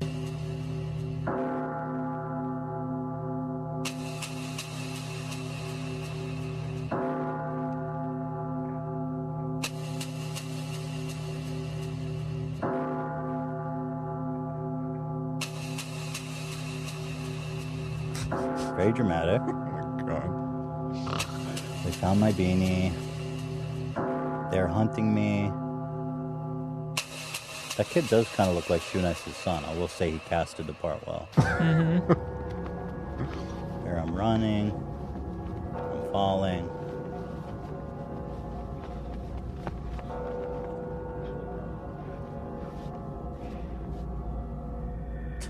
They got me. They found me. Shoe Nice's son found me. Oh, so this is the part where we shouldn't show. we just cut away. But it's very, I mean, it's very graphic. Here, you can just edit out and post. Right, Dan? Well, we're just switched off of it. Yeah. But, like, show this frame. So, like, he just shoots me in the face at point blank. I mean, so it is pretty graphic and creepy. It's very menacing, frankly. I can say from my personal point of view, I did not like seeing it. It didn't feel right. There's a clip of him saying he thought it went too far in retrospect, too. But I will say, like, obviously, I don't feel like he's going to kill me, but it's a little too, I think it is too far. Like, I would never do that. Like, it's not funny, and it's really serious and ominous and creepy. And here, I'll show it. Like, he kills me, and then they, like, come and spit on my body and shit. It's, like, it's just very... First of all, I had nothing to do with this video getting removed. Apparently, it was all Shoe Nice. But I totally understand why YouTube wouldn't want this being acceptable on their platform. He knows that too. Like you said, if he really wanted it up, he'd just cut this out. Right. Obviously. So they start spitting on me. It's just not that serious. I don't know. Yeesh. So there you have it. The Death of H3H3 by Gokanaru. What a masterpiece. Garbage. No. You know what? He ends on one final note. I'd like to share something my father once told me. I'd just gotten the shit kicked out of me for bullying my brother. And he said to me... Did he just say his dad was beating the shit out of him? That's what it sounds like. That seemed to be what he stated. If you're gonna dish it out, you'd better be ready to take it. Well, did he? He showed one example of me not being able to take criticism in the case of like the hypocrisy and the N-word controversy, and I fully accept that. But I feel like I get a lot of shit here on YouTube. Yeah. So, I'm sorry your dad... H3H3 is fucking innocent. I feel like I'm sorry that your dad beat you. You shouldn't have done that. True. Here he says, by the way, that even he admits... Obviously, I was not made to be a friendly video. I've said that. It's supposed to be abrasive. Same with the ending skit. I even felt some regret about the ending skit afterward, but not on a guidelines level. Okay, it was mainly on like a personal, empathetic level. I was like, oh, okay, this was definitely a bit edgy, but I had very specific reasons for. So he it sounds like he kind of knew he went too far, and I appreciate him saying that. I feel like, yeah, I mean, it was a little disturbing for sure. So that's it. I mean. Wow, we did it. It's a long one. I don't even know how long. You know what? I do want to say though about Gokanaru again. I actually think he's a talented guy, and he put this whole thing together, and I think he did a really good job. I just think he was probably more careless than he would have been if he knew that millions of people were going to see it, right? Mm-hmm. And I can say the same thing for myself. When I was making videos for what I knew was a very small audience, you had less care about like some details, right? But you know what? It's fine, you know? I think he did. I think he did a good video. Obviously, there was a demand for it at the time. Everyone was saying "Content Cop Ethan," and so he did that. He filled that need, and then people like Keemstar boosted it, which is ironic. After what we know now, yes. But anyway, no hate to Gokanaru. You know, he's got a little cult following now, and he's doing his thing. So best of luck to him. God bless. But obviously, at a certain point, I have to acknowledge this video and talk about it. So that's what we did here today. So with that was a huge undertaking, but we did it. So I hope you guys enjoyed that. I hope that cleared up some things. And, if you guys liked it, let me know. I'll watch H3 Hate videos all day if you guys like it. I'll make a career out of watching H3 Hate videos if you guys like it. But anyway, have a great weekend. What do we got next week? Willie Mossman. Right. Cool. And then after that, Oliver Tree. Oliver Tree. Yeah, baby. It's going to be awesome. His new album's coming out. We're planning some fun things. Oliver Tree, best guest. Greatest guest. Also under 1 million subs, I believe, when he came on. I just remembered. Got him. But anyway, thank you for watching, guys. I hope that was watchable. I don't know if it was or not, but I think. I don't know. More or less than a typical. Yeah. Let me know what you thought. Apparently, there's another new H3 video that everyone's talking about called "Everybody Hates Ethan." Cool. So maybe I'll watch that next time. Cool. Maybe in 2 years. Submit your favorite H3 Hate videos to podcast at H3H3 Productions. I'm serious. Submit them. And if you guys like this, I'll watch another one. Like once a month. Hila's like, please no. I know. Yeah, I don't know about that one. All right, guys. Thank you all for watching. Have a great weekend. We love, appreciate you. And we'll see you on the flip side of the flip side. All right.